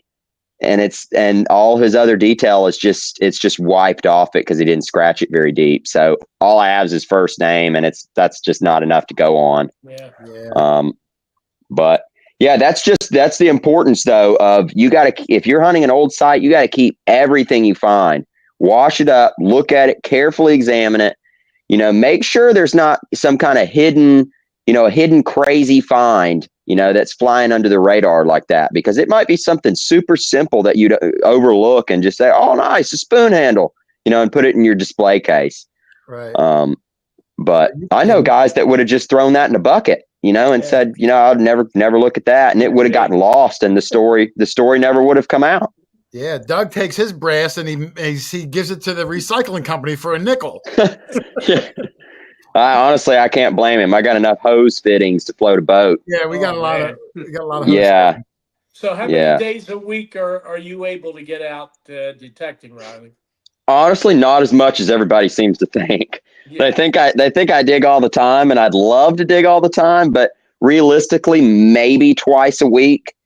I can usually get out afternoon. I'll dig 4 or 5 hours somewhere if I could squeeze it in. Winter is especially tough because I don't know about y'all, but I'm not a morning person. I do not want to get up at 6 o'clock in the morning and go into a frigid field, and try to hunt. I'm going to sleep in. I'm going to get a cup of coffee. I'm going to, sit around in my pajamas for an hour or so before, I get to work. And then, I got, and then I got 2 hours of, work on social media and stuff that I got to do before I get out there, but then it gets dark at 4:30 or something ridiculous like that. So it's real hard to hunt in the winter.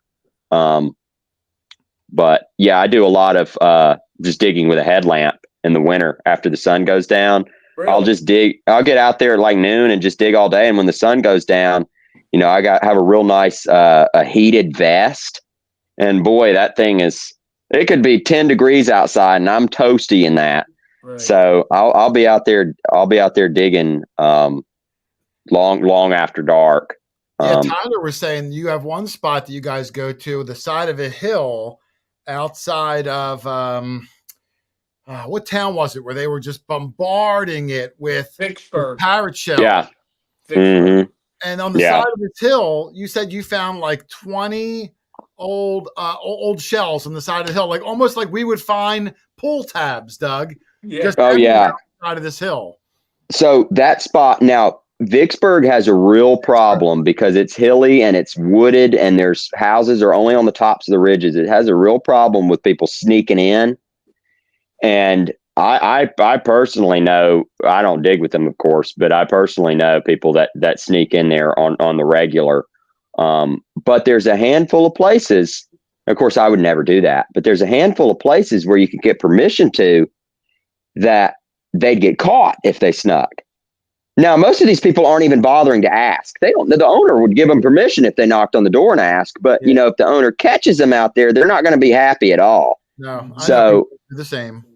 Yeah. So this guy, I knocked on his door in 2021, and it was a house sitter, and the house sitter said, yeah, you might as well just turn around and go back to your car. He's not here right now, but I can guarantee you he's told me not to let anybody on this property. Metal detecting is an absolute no.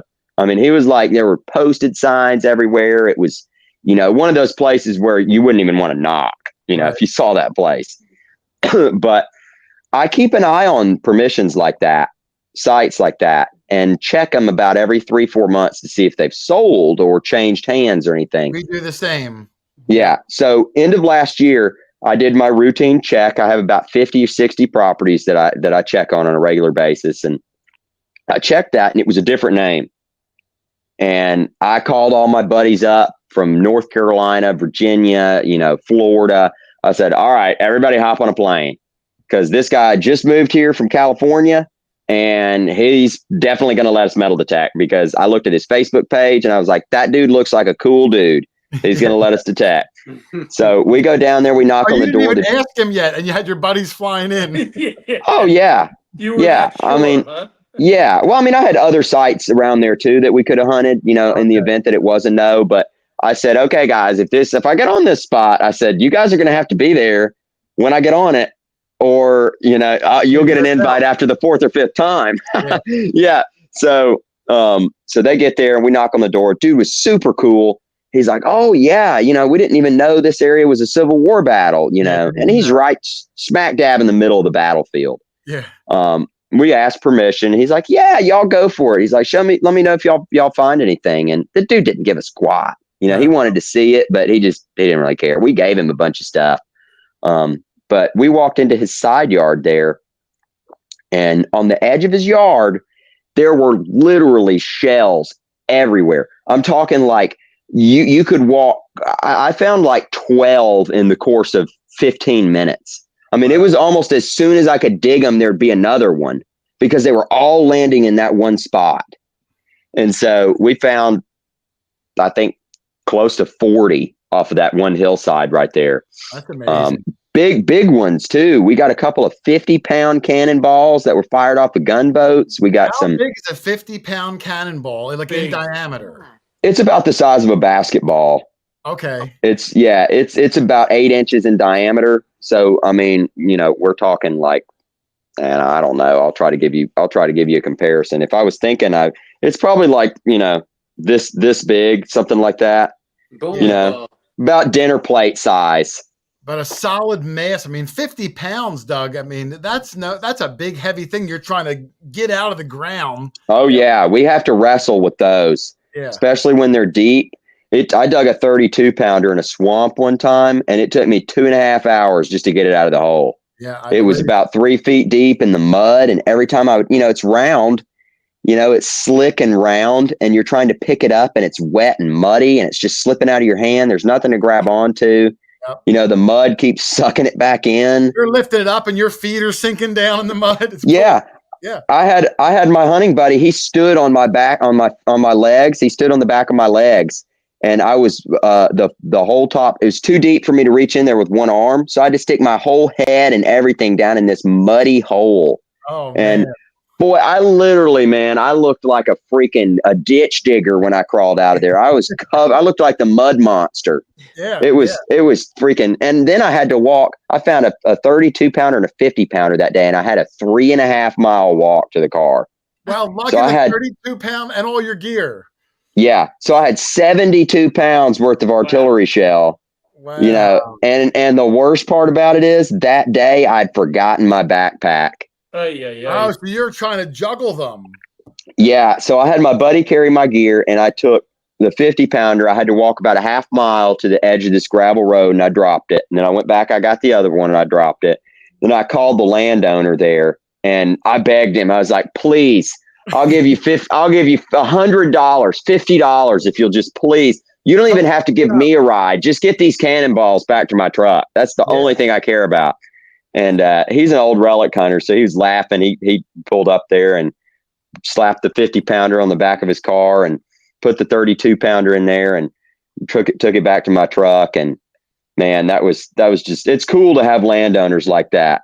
You know, that's a great find. You know, most landowners would be like, hey, I want that or something. That guy didn't care.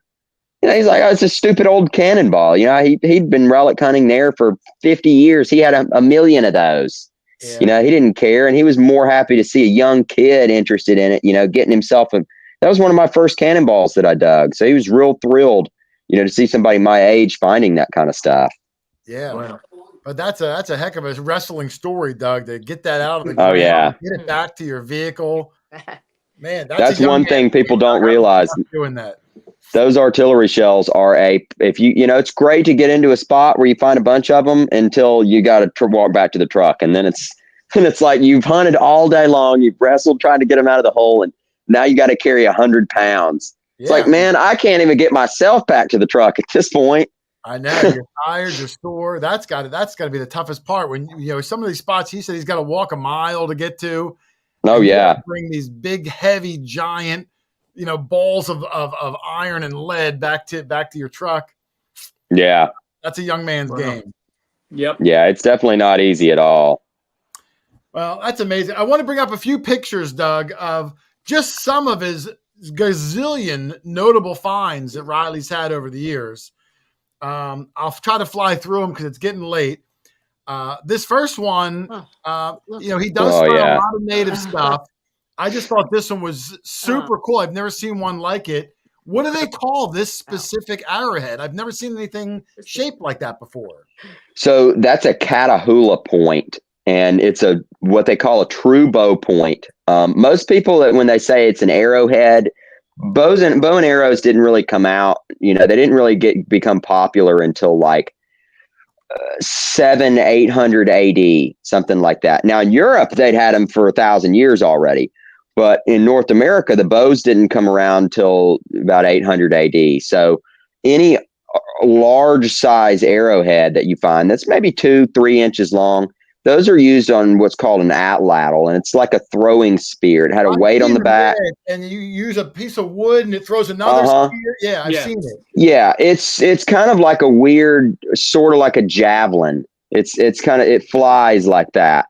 But this right here, the picture that you've got up there is a true bow point. It was an actual on an arrow. It probably dates around 1,000 years ago, give or take, you know, a couple hundred years in either direction. But it's extremely hard to find them that small with serrations and completely perfect. I mean, that thing has been sitting in the ground like that. And I mean, that thing's paper thin. I mean, we're talking about like, it's like a Ritz cracker. I mean, you could snap it in half if you looked at it wrong. So, I mean, for that thing to survive for so long is just amazing. On one of those sharks. What do you call those sharks, Doug, that have like a snout like that they turn their nose and they lacerate the fish to injure them and then eat them. Do you know what I'm talking about? Sawfish? Yes. What? Is it a sawfish? You mean this? Maybe. I mean, I've never seen one like that. When I saw that on his page, I was like, holy cow. That's beautiful.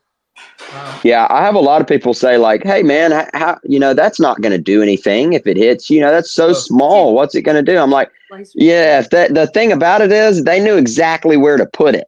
Yeah, and that They knew exactly where to hit you. If that hits you in the heart, you're screwed.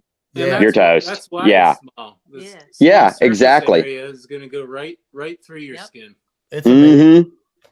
I got a few others. Let me go through. He had a lot. I think I got like 30 pictures. I'll try to go through them quick. I'll try to keep my explanation brief if you got 30 pictures. Arrowheads. This one I thought was another really nice one. I mean, you had a lot of arrowheads on there. Yeah. That was a really pretty one. I love that real fine worked edge on both sides. Yeah. And that's an example of what I would consider an atlatl point. It's about 3 inches, 2.5, 3 inches long.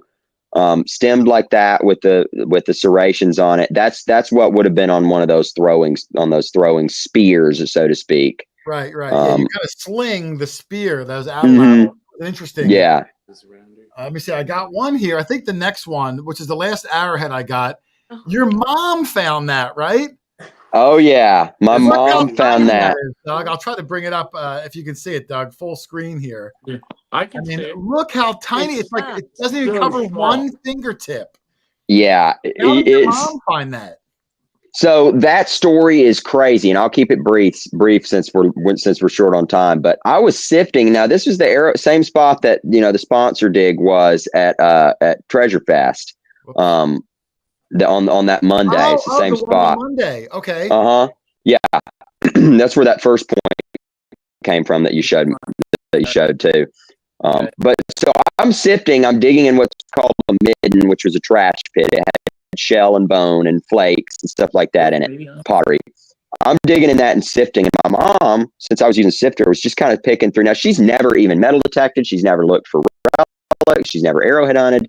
Nothing. It was her first experience of looking for anything at all. Wow. And so she's picking through the dirt, picking up flakes and showing them to me. She's like, "Is this anything?" And I'm like, "No, that's just a flake." And she would do that over and over, like 20, 30 times. I'm like, "Yeah, you're getting warmer. That's the right shape you want to look for." And then she goes, "Is this something?" And she drops that in my hand. And for a second, I'm like, "Oh yeah, that's another flake." And I'm like,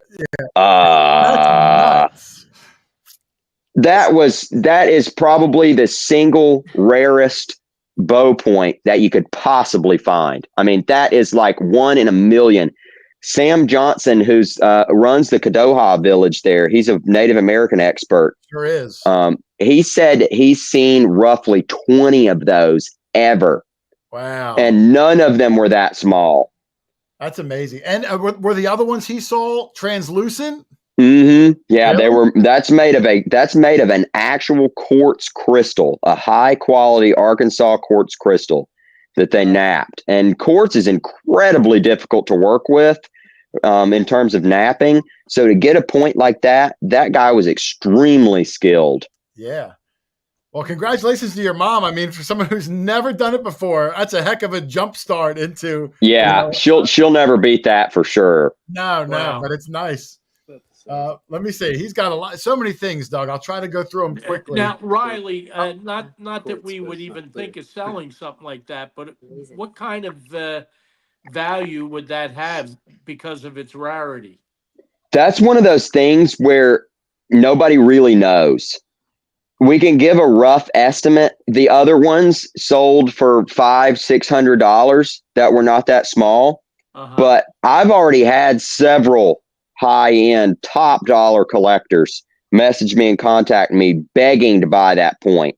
Yeah. And they didn't give me any numbers, but, if I had to just throw a rough guess out there, we're talking maybe between 1,000 and 3,000 just because of the quality of it. Right. It might go for more at auction. It might go for a little less than that. But, it really just comes down to, who's buying it, because that's the type of artifact where it's one of a kind. And if somebody wants it, the sky's the limit on what they're going to bid on it if they've got the money to do so. Yeah, they'll never see another one. So that's one shot. What a work of art that is, though. Yeah, I thought it was amazing. Absolutely, yeah. I mean, now, and to work on such a small scale. Was that used for a functional purpose? I mean, was it actually used? Is it a bird? Yeah. A bird? Probably a bird. Yeah. Yeah. So we're not 100% sure if it was used. Now it was on an arrow for sure. So it might have been a ceremonial point that they lost, or it might have been one that they used, but that culture believed in the reason there's so many whole points there. That culture believed in when you killed something, the tool that you used to kill it with had to be buried with whatever parts of the animal were not used. So it was kind of like a sacrifice. Yeah. So we find a lot of whole points in there that are purposely discarded because of their spiritual beliefs. And that might be the case with that. It's such a high quality point. I can't imagine, the guy spending hours making that and then just saying, "Oh, never mind," and throwing it down.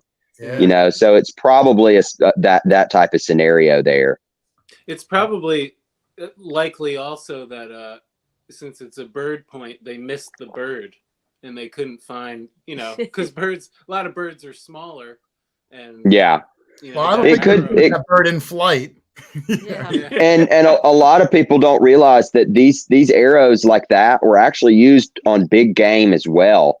They could kill a deer with that if they, much like now where you can, that's about the diameter of a 9mm.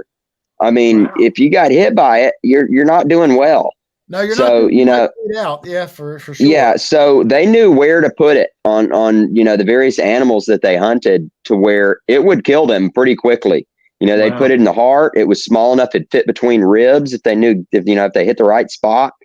So that point right there could easily take out a deer, with a skilled Native American. Wow. That means it would easily take out you, Doug, if they wanted to. It's something Doug's good eating too, Riley. Doug's good eating. Yeah, for sure. Grilled Doug is a Native American staple. Sunny side Doug. Kind of looked resharpened too, a little bit, because those ears stick out so much. Let me go back. So I don't know. It's that I believe is a Catahoula too. We're not 100% sure on the type. They were short like that originally. I don't know the feasibility of resharpening quartz like that, when it's so small already. Yeah. It's only got a few microflakes on the edge, and the center of the point is actually the facet of the crystal. So it's slick like glass. It's a flat surface there in the middle. So I don't know if they would be able to resharpen that, but it's certainly possible. It could have been a little bit longer and the tip broke off and they just redid it. Yeah. But that's just something we'll never be able to know for sure. Yeah, that's a museum quality piece if I've ever seen one though. Oh. But let me bring it up. This is the last arrowhead. I know Rich loves arrowheads, but go check out his site. Listen, there's links too in the description. I have different links. I have his YouTube channel links on the YouTube live feed. I have Facebook links on my Facebook live feed. So I'm streaming it to both. When it's done, I'll put all of them on YouTube. It's really fascinating. He's incredibly knowledgeable, and the things he finds are amazing. And his appreciation for them is what's even more fascinating. But I'll go through some of his Civil War stuff just so you can kind of see. Eagle breastplates, and he helps break down what it is if you're not familiar. He does help guide you through, and he finds these things in quantity over the years. It's not like he's only found one. I'm gonna go through. I'm just gonna let this play, Doug.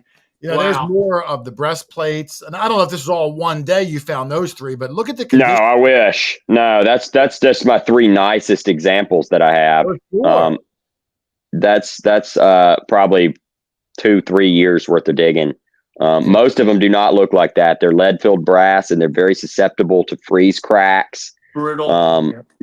Brittle, very brittle. If it's a plowed field, they're going to be shredded like an aluminum can. Yeah. And but, again, I know Riley doesn't necessarily sell these, but a breastplate in that condition from the Civil War, they're $1,000 plus each, aren't they? No, they're not quite that high. It depends. Civil War relics are very weird. There's different categories, and some stuff shoots super high in value. Those right there are probably about $175, $200 a piece. That's all? Mm-hmm. Wow. Yeah, they're actually, I don't want to say common because they're not common to find, but back in the day, I know several guys back in the 60s, 70s, they'd find one of those and throw it like a frisbee. Wow. You know, there were just thousands of them. They were completely pointless. If you want to go back to the other picture, Jason, I'll point out something real quick. So you see it's on this cartridge box strap there in the middle of his chest. Yeah. That breastplate serves zero purpose. It was entirely a decorative piece, and it was right in the middle of their chest, and it was very shiny. And so they got the term the Yankee bullseye, Yeah. you know, from the Confederates, because all they'd have to do is aim for the gleam on the chest, and if the bullet was off a foot in either direction, they'd still hit the guy. So at the beginning of Civil War battles, a lot of soldiers tore those off and threw them down. Oh, that's why you find them more common. Yeah. Battlefields, when you find the areas where the soldiers stage shortly before they march to actually join the fighting, you know, on the edge of the battlefield, they'll come up in reserve. They'll tear all those off and throw them down. I know guys that have found piles of, you know, 200, 300, 400 of them, where an entire regiment just ripped them off and tossed them down. Wow, that's amazing. Yeah, but very cool though. I mean, talk about a nice spill to find, Doug. To find 200 of those in a big pile. Oh yeah, I wish I got on something like that. Yeah. So just some of his better breastplates there. That's an older picture, Ronnie, but I thought it was cool because you had a whole bayonet that I'm guessing you plucked, you know, right out of that hole there. Yep, that's a Confederate bayonet that was actually made in England and smuggled in on a blockade runner, which now, is for the most part, are the Confederate artifacts more valued than the Union artifacts because there was less of them? Absolutely. Okay. And in fact, sometimes it's such a lopsided ratio that it's like, you know, you're talking a U.S. buckle in good, perfect condition that, you know, looks freshly dropped, no damage whatsoever. Tops, it might be 200, 225, something like that for a choice example. For a choice example of a CS buckle, you're talking $2,000, $3,000, $4,000, even $5,000 sometimes. Yeah. Wow. And some of them shoot up higher than that if you find a rare one, you know, 10, 20, 30.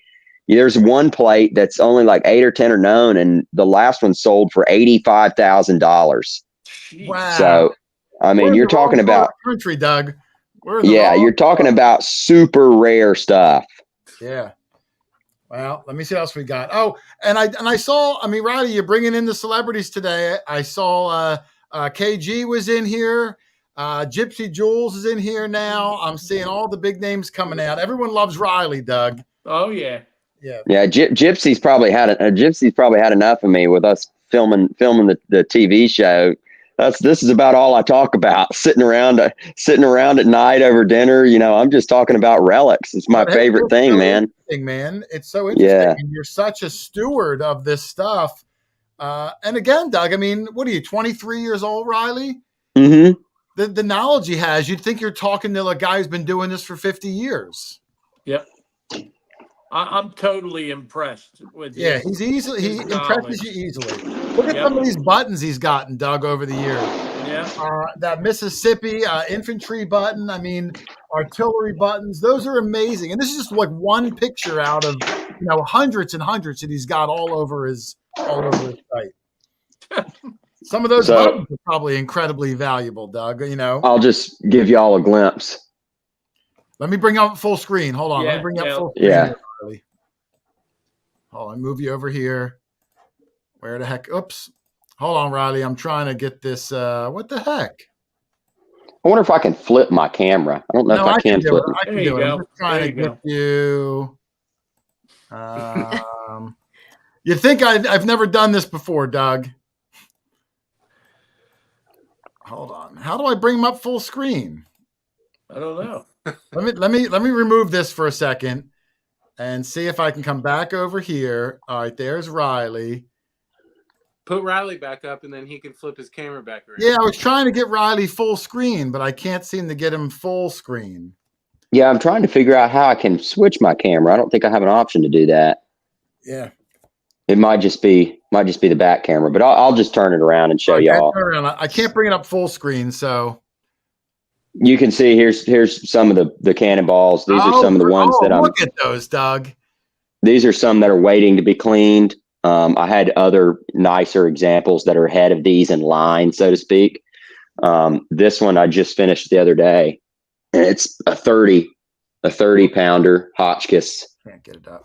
Jeez. Real rare one there. But then I got some more stuff up here, a bayonet. Here's a canteen.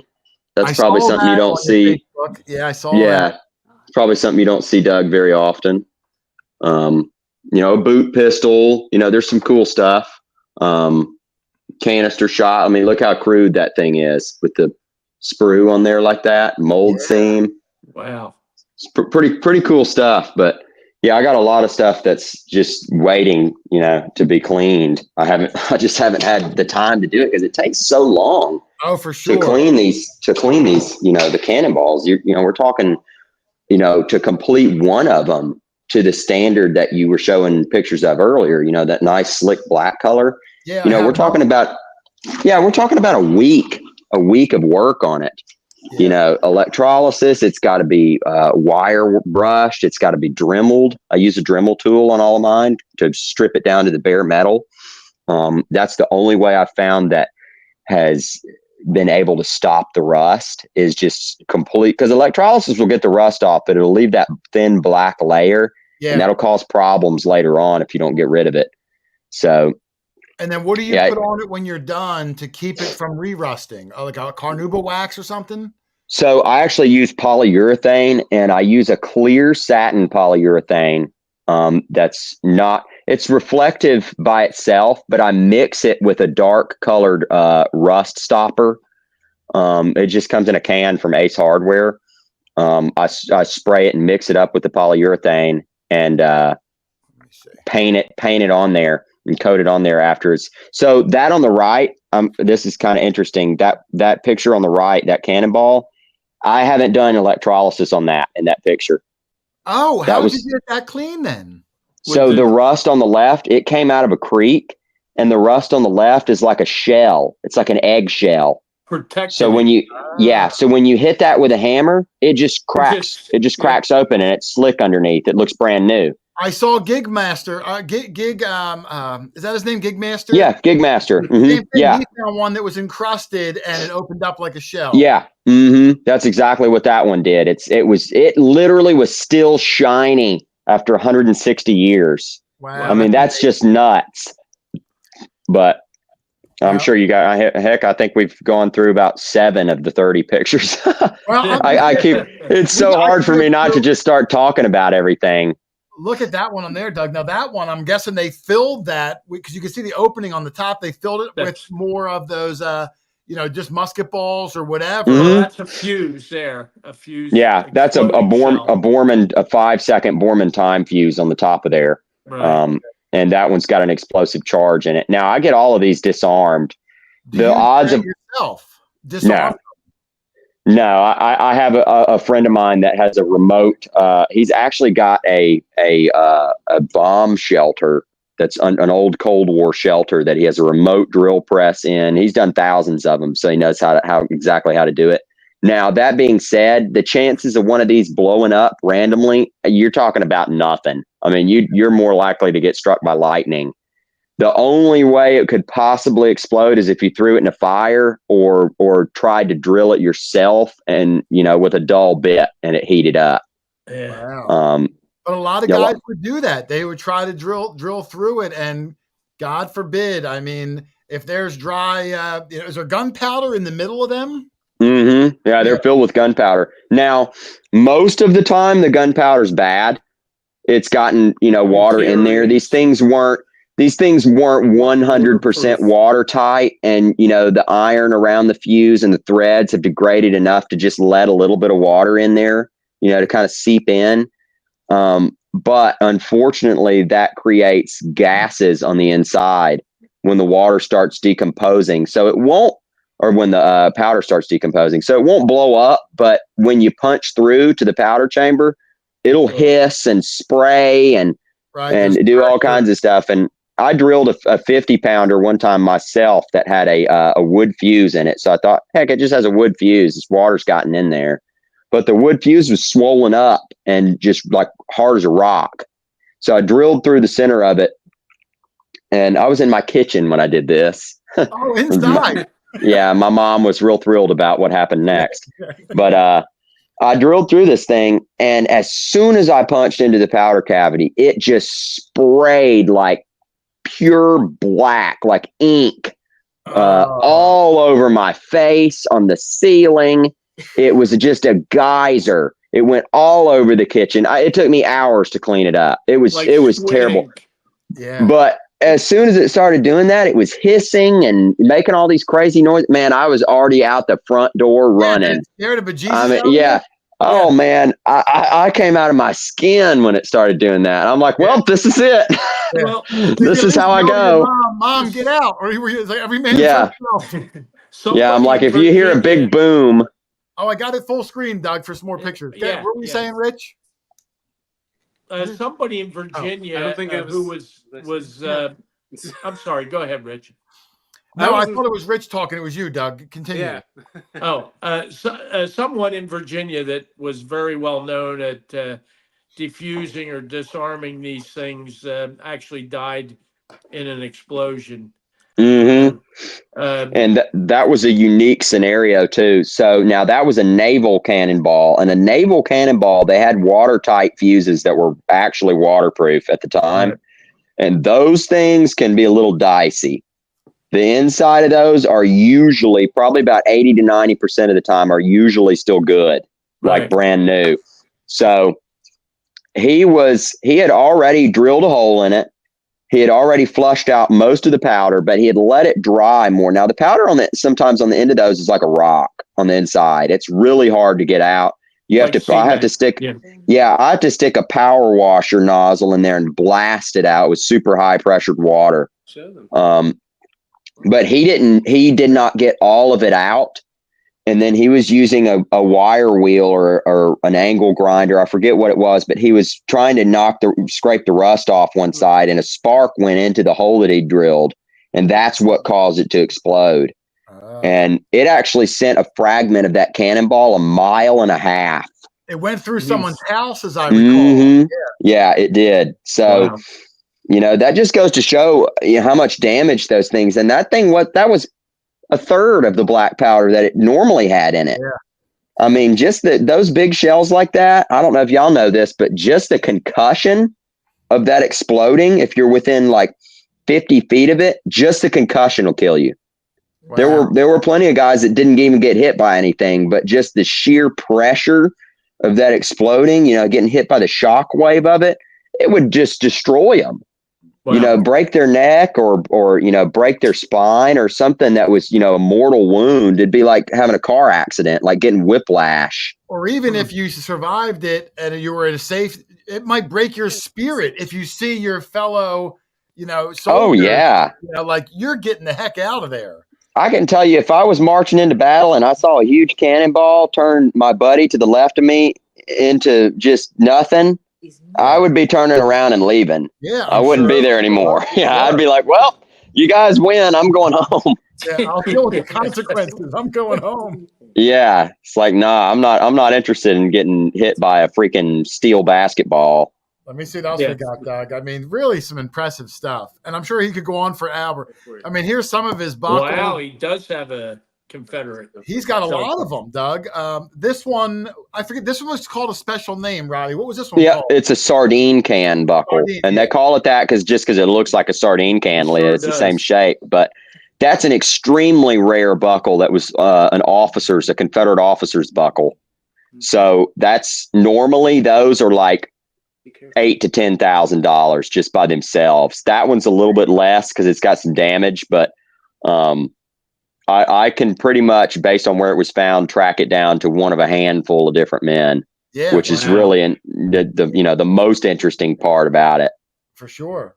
Let me see. He's got so many, and it was hard to just pick some, but I knew we'd go on forever. There's another one, Doug. There. That was my first one that had CS on it. Oops, let me go back again. Oh, this is your very first one? Yeah, that was the very first Confederate buckle that I dug. Wow, that's nice, Doug. I mean, to live down that area, Doug, to find anything that says CS on it really has to make the hair on your neck stand up. Oh, yeah.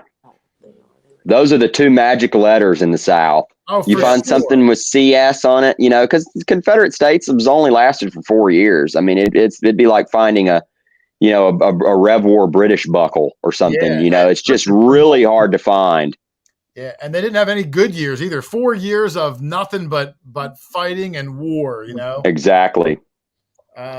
There's another one. This isn't the same. That's not the sardine one, is it? Yeah. Yeah, that's the same buckle as earlier, but I actually managed to find a picture of a Louisiana captain wearing the same type of buckle, and that's one of the only pictures known of a Confederate soldier wearing those. It's funny, when I Googled Civil War Confederate buckle and then searched Google for images, this picture that you made of that soldier with the two buckles comes up on Google. You must have got so many hits on it that's one of the pictures Google recommends. I think that picture got like 2 million views on Facebook. Yeah, it's amazing. Yeah. Yeah, it was pretty good. And people love being able to see that type of thing. The buckle on the right, they're just like, okay, it's an old belt buckle. So what? But when they see an old picture of, look at that dude. I mean, that's just a classic Civil War soldier. I mean, he's got a huge sword. He's got a nice uniform on, and that buckle's right in dead center of the picture. I mean, that's just killer right there. That's what gives me chills, being able to find a picture of somebody wearing it. No doubt about it. Yeah, I mean, the things that guy I've seen, it's pretty crazy. Oh yeah. Let me see what else we got, Doug. There's another one there again, another picture. That's a US. Mm-hmm. Yeah, and see, that's about the average condition that I find them in. A lot of damage around the edge. The edges of them, lead, right? Yeah, they're lead-filled brass, and the brass on the front's real thin, so it doesn't take a whole lot to damage them. And that one's about average of what we find. It's missing a lot of the rim, and it's just kind of eaten up a little bit. Yeah, we'll find that picture. Look, I like that really nice button. That looks like War of 1812 or just after, maybe. Mm-hmm. Yep, that's an 1820s to 30s great. It's called a U.S. greatcoat button. It's kind of like a Seminole War era.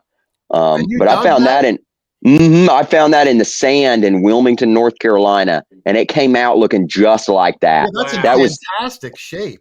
That was a freaking day maker. I saw it pop out, and I could tell by the back of it that it wasn't just going to be a flat button, because the back mark is, I think, United States is the back mark. Yeah. So I saw United States on the back of it, and I'm like, yeah, that's no flat button. Yeah. But when I flipped it over, I mean, you can feel the front like braille, because that looks like it's got so much condition. You can almost feel the eagle with your finger. Yeah. Mm-hmm. Absolutely. Now, did it have a full shine? Oh yeah, it's perfect. It's absolutely perfect. It's one of the most. It's the most pristine example of an early military button like that I have. Yeah, that one I would have loved. Wow. And no shortage of buttons on Riley's too. This is just another belt plate that I saw. This is like for a militia, I believe, a Maine militia. Yep, that's volunteer Maine militia, and that is a cartridge box plate, and that is from the 12th Maine. I know exactly which regiment it was. They fought the one that fought at Little Round Top. No, that was the 20th. Oh, the 20th Maine. Okay. Yeah. The 12th, I think the 8th through the 12th Maine got sent to Louisiana to fight at New Orleans, and because the Navy and infantry were making headway from the south going up the Mississippi River, and they were also coming down from the north. So they sent a lot of New England regiments to Louisiana, which is literally like the worst place they could possibly go to in the middle of the summer. Wow. You take somebody from Maine where it's, it might get 80 degrees or something, in the summer, and you drop them in the middle of 120-degree alligator infested swamp. Yeah. I mean, talk about out of your element. Yeah. They probably wanted to go home immediately, but those are really rare right there. Those VMMs, that thing. Man, Jason, you're showing all the relics that I want to give the history about, but we got no time. Well, because they're just so incredible. I mean, yeah, like you said earlier, Doug, to find Confederate States anything is amazing, But to find a spur with the CS, let me see. Hold on, there it is. Yeah. To find that, Doug, I mean, I've never seen one before ever. They're extremely rare. They only made 2,100 individual spurs to make up around 1,000 pair. And that 1,000 pair was made in Memphis, in my hometown, by the firm of Leach and Rigdon, which made a lot of Confederate supplies really early in the war before Memphis fell in May of 1862. So this spur was made before. Yeah, this spur was made before May of 1862, and this is an officer's pattern, a cavalry officer's pattern that would have been issued to probably Nathan Bedford Forrest's troops. I was just going to say that. Yeah. Wow. Yeah. Which is like a famous Western, commander. He's famous for a lot of other stuff too that we won't get into. We'll just focus on the Civil War side of it for now. We're not going to mention anything that happened after the war. Right. There were some unscrupulous things. Yeah, he carried the war a little bit longer than. Let's just say he held some contempt after the war. Absolutely. Yeah. He's there's one of those Hotchkiss. Wait, is that a Hotchkiss? That's a parrot. It's a short pattern parrot, and I actually know. You cleaned it, right? That's after the whole process. Yeah. And I found that at a tiny little skirmish site. It was completely random. They only fired one battery. The 2nd Iowa Light Artillery Battery fired 18 rounds in that battle. Oh, and you found out one of their cannon that didn't explode. And I found probably the only one that didn't explode. Wow. So, and I know, like I said, I know exactly who fired it. I know exactly what day it was fired on. I know who it was fired at. I know where the cannon was sitting when it was fired. That's incredible. It's just, and I actually found that in the front yard of a Civil War period house that was standing during the war, and it missed the house by probably about 10 feet. Riley, you should consider writing a book. And I'm not just saying that. I was going to say that earlier. You're a good storyteller, and to have these images and items to help tell that story, you should look into it. Even if you get someone to help you write it, I think it would be amazing because you're such a good storyteller, and these pieces just bring them to life. And I actually got, and I don't know if it's coming to fruition or not, but one of the really respectable old time relic hunters, a group of them in Virginia that are, some of the top guys that are real knowledgeable too. One of them is writing a book, and it's about, I don't know what it's exactly what the title is, but it's something like the top relic hunters for each century or something like that. And they pick like 5 people from different areas of the country. And I was super honored to be picked for the 2020s era. And I wrote, I think a 10 to 15 page story about how I got started. It's got a lot of my best finds with these stories in it. And I haven't heard an update about when it's supposed to be published. I know it's getting close, but when that gets published, for sure, I'm gonna be sharing it everywhere because it's got. I will definitely plug it for you because I'm a big fan of everything Riley does, Doug. He's just one of the superstars in this hobby for so many reasons. I appreciate that. Yes, exactly. I'm getting to the end, Doug. I know you're tired. That one I just thought was super cool and unique. That's the Hotchkiss, Riley? Mm-hmm. Yeah, that's a Hotchkiss. It's a little bit larger than the other one. That's a 3.67 that was fired out of a rifled 6-pounder or a 20-pound Parrott gun, and that's missing the lead band that goes around the middle, which was common. They commonly stripped off. Especially, this will be interesting, especially when they've done a lot of firing out of the cannon. The tube is hot. The rifling's real worn down. And it had a tendency, debris in the barrel, to catch on that lead because it was soft. Oh, okay. And as soon as it left the barrel, if it had any amount of it that was peeled out a little bit, just the sheer wind going around the shell would just peel the sabot off, like a banana peel. I mean, it'd just come right off. Would it tumble out of its normal trajectory? It would definitely affect it for sure. I don't know if it would tumble, but it would 100% knock it off target for sure. Yeah. That one has lead balls in it too, and you can actually shake that and hear them rattling around inside, which is, Wow. it's pretty cool. Yeah. Wow. Let me see. Eric Thompson, thank you. The South has a ton of great spots. You could do a book of each state. Well, he might not want to share his spots, but I mean, like I said, how much in 23 years on this earth that he's acquired knowledge-wise? He's such a fascinating guy. There's the one I showed earlier where you can see inside of it, which I just thought was such a unique perspective. And he found it that way, Doug. It's not like he cut it open, which I think would have still been acceptable, but he found it that way. Very fortunate.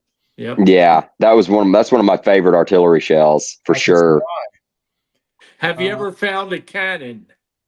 Right. No, I have not. I actually have a small piece of a cannon, but it's just a piece of like equipment off the back of the wood part of it that they towed. Yeah, it's a piece of the casing. I have a piece of a 500-pound cannon a mile through the swamp. Oh yeah. There's actually Shiloh. There was the limber chest, which is what they carried powder and artillery shells in. It was a wood box, but they coated it with a copper sheet that had copper nails in it, and that was so a spark wouldn't set the wood on fire. Oh yeah, good thinking. But if it got a direct hit by an artillery shell, no copper plate is stopping it. No. So I actually found a big, huge chunk of an exploded copper plate off of a limber chest, and it was right where Gage's Alabama battery was set up on private property outside the Battle of Shiloh.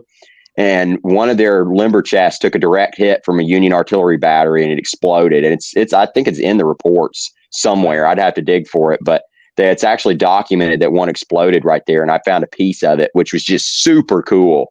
Wow! But I mean, so many things. This thing, I saw this when you first posted it. Was it some sort of a pocket watch chain that had those coins? That's exactly what it is. Is that what it was? Mm-hmm. Yeah, it's a patriotic. It was for the 1865 presidential campaign, and that's why it's got that's actually Abraham Lincoln on there. It's a really goofy looking bust of him, but it's but yeah, it says Abraham Lincoln. Then it's 1864 is on one date, and there's a couple of coins or a little token thingy. I don't know what to call them, but some of them look like $1 gold coins, like that one on the bottom left. Yeah. Some of them have that motto. I think it's freedom, justice, and truth. And to find that, it looks like they're not all connected. So were some of them like, was it a spill, or were there chain holding it when you found it?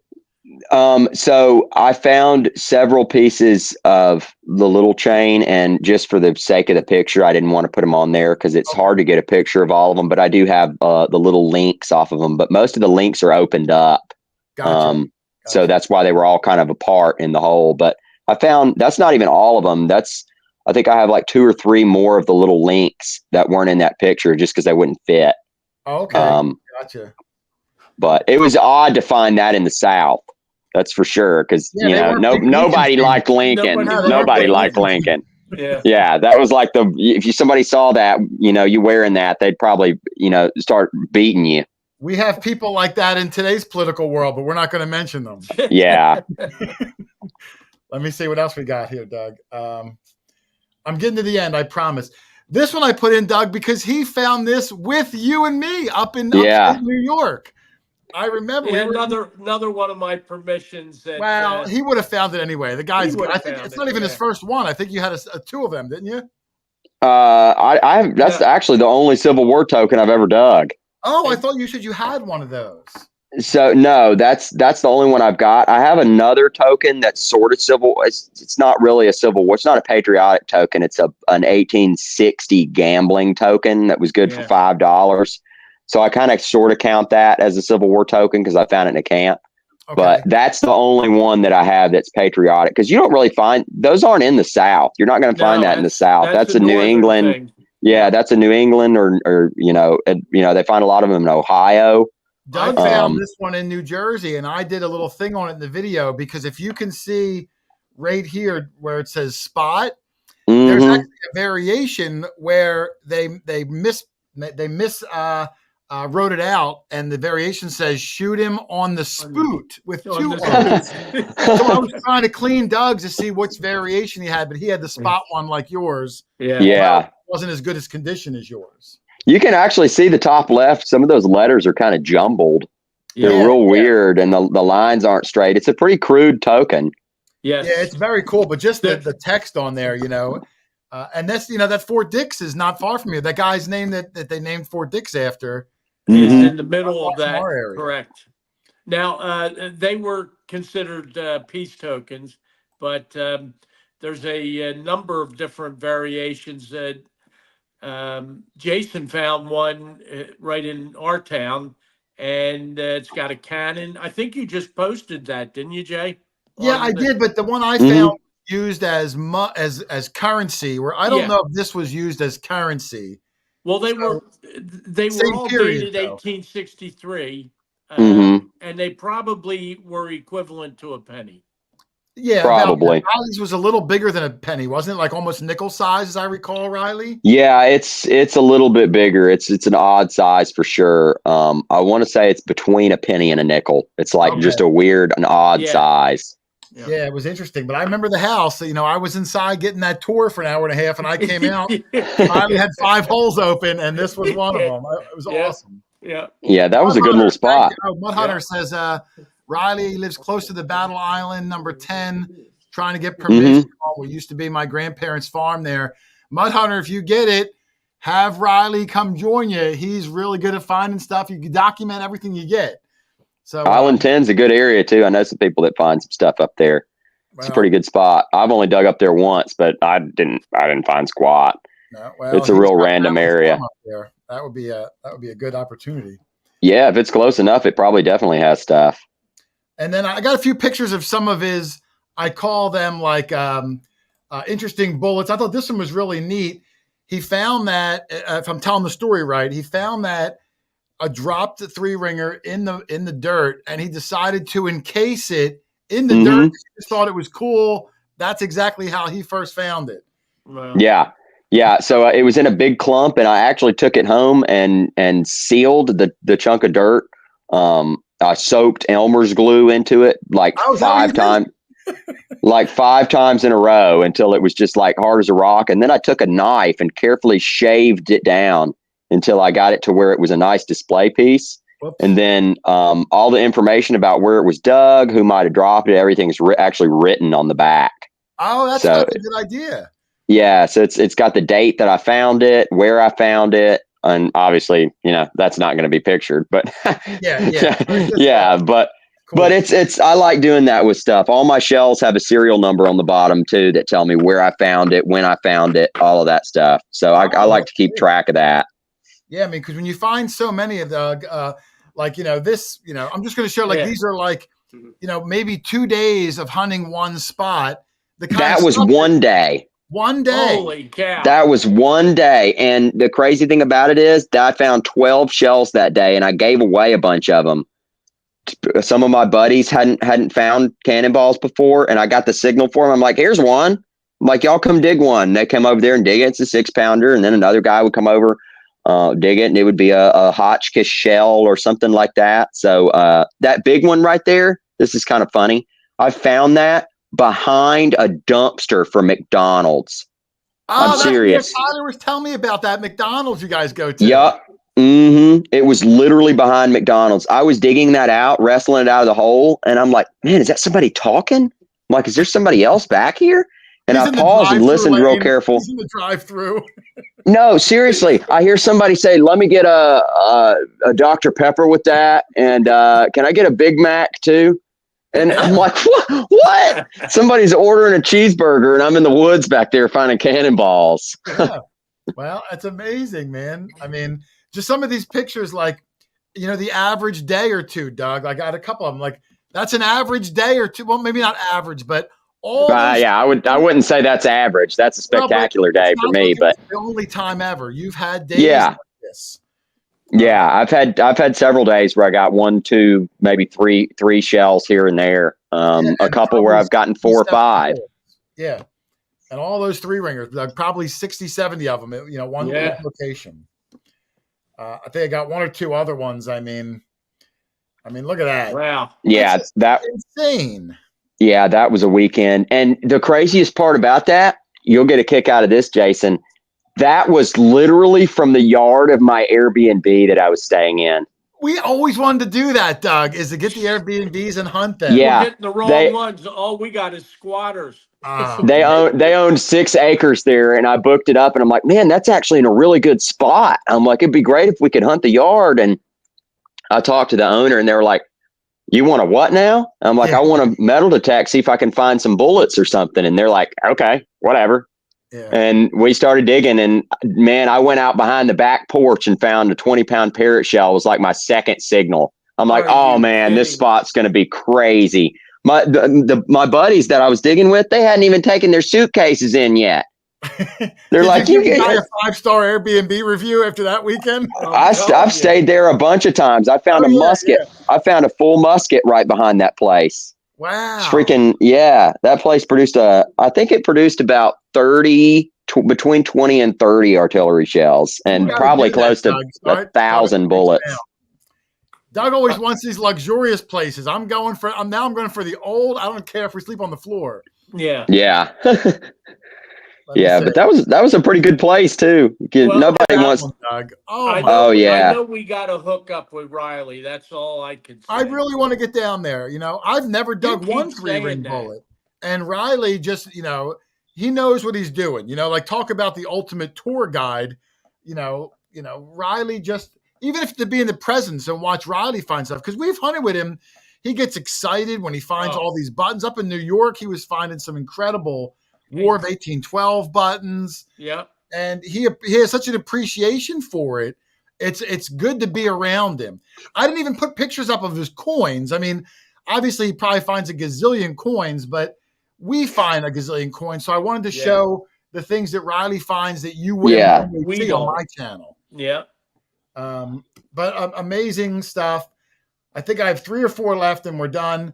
I thought that was great. He found this gold cufflink. He found the pair. Looks like etched initials on there. Yeah, my dad actually found that one. Oh, your dad found that one. Mm-hmm, he found that digging with me, and oh my gosh. Yeah. Oh my gosh, man. I mean, were you able to track down these initials of who it was? Oh, that's the plantation owner. Oh, it was. Okay. Yeah, that was the owner of the plantation. That was his cufflinks. That's insane, dog. Yeah, and I mean, it was. It's high carat gold. I mean, you could tell by looking at it. It's super yellow. I think it's probably at least 18K, maybe even a little bit higher. Wow. Yeah, that's amazing. But yeah, that's ridiculous. That's probably War of 1812 era, early 1800s, something like that. Rip too is. Oh, Johnny Hawthorne made it. What's up, Johnny? Johnny's late. That's okay. He forgot the time zone. The time zone. Yeah, he probably did. Heck, I almost forgot the time zone. That's why I know. I try to text people. Yeah. Let me see. I got 2 more, Doug. I think. Riley's gold coin, the $1 coin, which they probably sound terrible on any machine. That's so small. Mm-hmm. That sounded like a Tomback cuff button. I found that in Charleston, South Carolina, detecting an old tavern site. This old tavern site was behind a Citgo gas station. Wow. It was owned by Citgo. It was just a little tiny patch of woods. It was owned by the gas station. I just thought, whatever, I'm just going to go in there and hunt it. It's full of trash. It was, nobody was back there. There was like a homeless camp off to one side, just a tiny little area, but there was a foundation back there. And George Washington actually visited that tavern. Really? Obviously this dates well after that, but it had been hunted hard, but all that was left were tiny little low tones. Yeah. So I was digging like little Tomback cuff buttons and, a tiny little piece of a spoon or something like that. And I was just digging every little peep I got. And I distinctly remember that this $1 coin sounded like a freaking cuff button. I mean, it was just a terrible little scratchy signal. Yeah, anybody that finds a $1 gold coin, that guy earned it because you're digging junk signals. Mm-hmm. Yeah. So it doesn't read up much higher than foil, to be honest. Yeah, that sounds like garbage on any machine. So you're really working hard if you get yourself one of these $1 gold coins because you're digging poor signals, Doug. Yeah. You're not high tone picking. And then I think I got one more. His only coin I'm showing Oh, because please. it's the one coin that Doug's never found. Ay. I just wanted to show not only did Riley get one down there, but that might be the best look at. I've probably got about 12, nothing even remotely And close yeah, to the condition all 12 combined don't of look that Riley. good. No, I'm saying he's got not only skill, but he's got some good luck on his side too, Doug. And that coin right there I found that about 10 feet away from that really slick US button that you showed earlier. Oh, it was really? the same. It was the same site. That site produced, so they were building a apartment complex there, and they cleared it, and it was a major plantation site outside Wilmington, North Carolina. And we were out there with 20, 30, 40 other relic hunters, just basically having a big party, digging a bunch of stuff. And that place, get this, that place produced over 1,000 flat buttons. Wow, really? Yeah. It produced 100 Confederate buttons, several belt buckles, tons of old coins. I actually found some trade silver there. Just all kinds of stuff was found there. They found a couple of Confederate buttons that were super, super rare. One of like 15 known. Those Confederate buttons, Doug, like he was saying earlier, you see them sell $20,000, $25,000, like insane prices. Yeah, people love that Confederate stuff because it represents a time period where, a few of what are states now were a different country temporarily. Yeah. They tried to form their own, republic, Government. so to speak. Yeah, their own. They formed their own government. They tried to form diplomatic ties. England and France were just right on the fence of actually sending troops to aid the Confederates because they thought to themselves, I mean, the Confederacy was producing 70% of the world's cotton at that time, and cotton was cash back then. Cotton was the number one. Cotton was worth its weight in gold around the world. So, I mean, you can imagine they would want to help out the guy that's got, the biggest gold mine for obvious reasons. Right. But the whole slavery issue made them back off from that. Yeah, it was tough. It's hard to back them publicly, even though you want their crop. Like Adrian talked their cotton. Yeah, and England and France had already long abolished slavery at that point. So, I mean, it made them look bad. Yeah. But no, that's not to say they didn't heavily do stuff under the table, because they definitely sold millions of dollars worth of stuff to the Confederacy under the table, and even shipped them, a lot of arms and ammunition and all kinds of stuff. We find a lot of Confederate stuff in the South was manufactured in England. Yep. Was it the Enfield made the Enfield rifle? Yeah, the Enfield rifle was sold to both sides. The Austrian Lorenz rifle was sold from Europe to both sides. Isaac and Campbell was a company in England that heavily supplied the Confederacy with knapsacks, with boots, with buttons, with just about anything that they could get their hands on. And there was a multitude of other English companies that produced buttons and buckles and, bayonets and all kinds of stuff, because, the Confederacy didn't have the ability to produce that stuff themselves. They didn't have the industry needed to supply their soldiers, but they had a ton of cotton. Yeah. So they just said, well, here, take this, one of our 2,000 bales of cotton and give us some muskets. Yeah. And it worked out that way for a while. But yeah, the Civil War is a really cool topic, and it's just such a deep, you can just get so deep into it that it just keeps going. It's a serious rabbit hole. It really is. Yeah.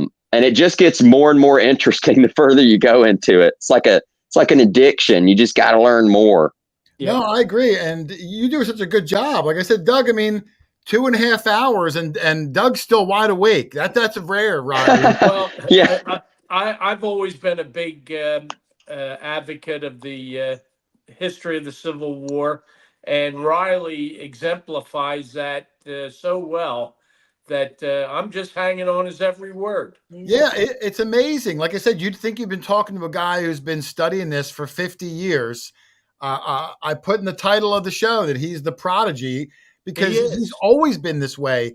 And now you know why when I find something good, I'm texting pictures to Riley because I have that much faith in his ability and his identification and his knowledge. He's a real. He really should put that book out there, and I know we'd promote the heck out of it for him. I agree. Hey, Riley, have you ever found a snake buckle? I haven't. That's big on my list, but I was with a guy that I was busy getting a speeding ticket because my buddy had gotten to the site first. He'd gotten permission for this site that I was scouting. And I'm like, man, I know that's a good spot. He'd left my house late and he got there first, and he sent me a picture. He's like, I just got permission, and my first signal was a sword belt plate. And I'm like, oh my gosh, that's the number one thing on my list is a sword belt plate. And for some reason, I cannot get over one. It just gets consistent. I've got stuff that's 100 times more rare, but a sword belt plate just has eluded me for many years. And he found that there, and boy, I was just put the pedal to the metal on that. Well, we got a member of the crew that's got himself a snake buckle. I texted him. I texted Riley. Yeah. From the field. That's what I was going to just say, Doug, is apparently those were made over in, I think, Europe, right? Well, in Europe, but I think London, if I remember. Yeah. They're all English. Yeah. And then sent over. Yeah. That's one of the things that came over on blockade runners. And oddly enough, the Union actually wore some snake buckles too. A lot of Navy guys had snake buckles.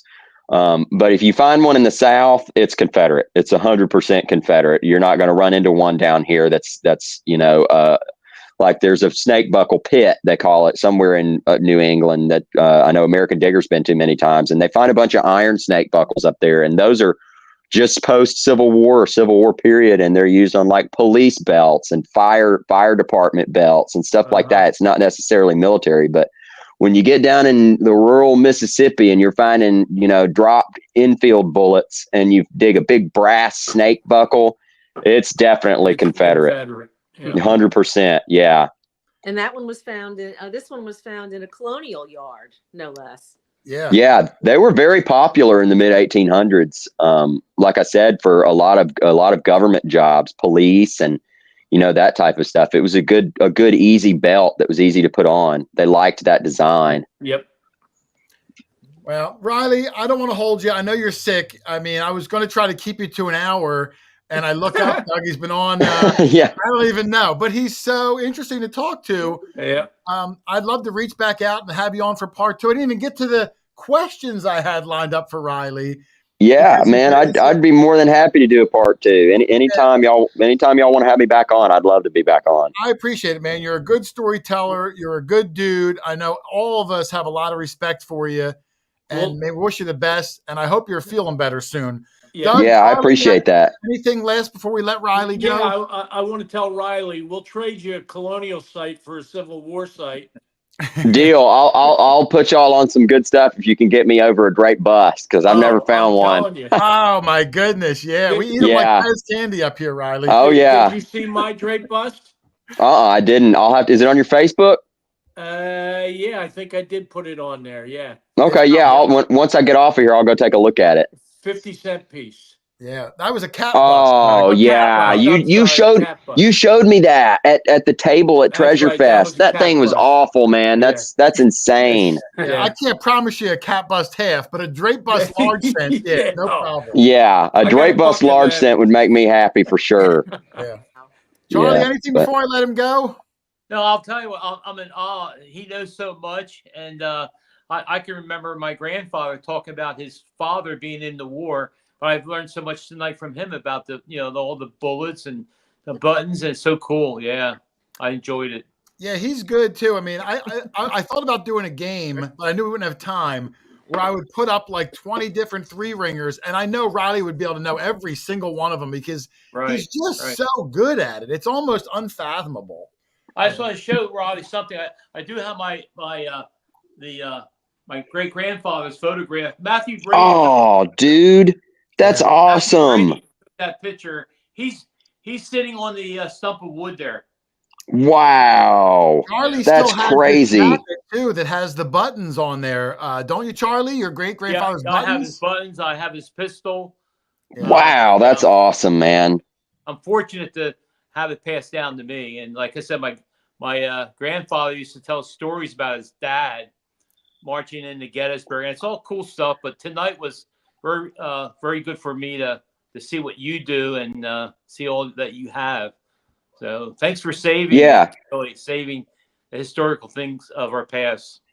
Yeah, for sure. And like I said earlier, all of y'all are welcome to come down. Winter is better. I've got more access, maybe beginning of next year after deer season's over. Deer season's a little dicey this time of the year, but I just got permission to a spot that y'all would love. So, and I hadn't even hunted it yet. So save it for us, Riley. Offline. I would love to go down there and hang out with Riley. He's a good dude. Yeah. For sure. Y'all are welcome anytime. Good, Tyler. They're all good guys. Oh, too. yeah. Yeah, they're all good friends. Good we men. We all have freaking flyer miles, so we can do it. Well, hey, I'll walk if I have to. I'll walk. Yeah. It'll take you 3 months to get here, Jason. I want to do like the soldiers did, Riley. I want to live the life. life. Yeah. I'll carry a musket and 40 pounds of equipment too, and just see how long you last. I won't even make it to the state line. Wait until it's 100 degrees in the summer. Yeah. Uniform. All right, Riley. Yeah. You'll get better, man. I hope you're having a better day tomorrow. Thank you again for joining us. Yeah, for sure. You do. Good. Yeah, for sure. Good talking with y'all. All right, take care, brother. Yeah, y'all too. See you Bye.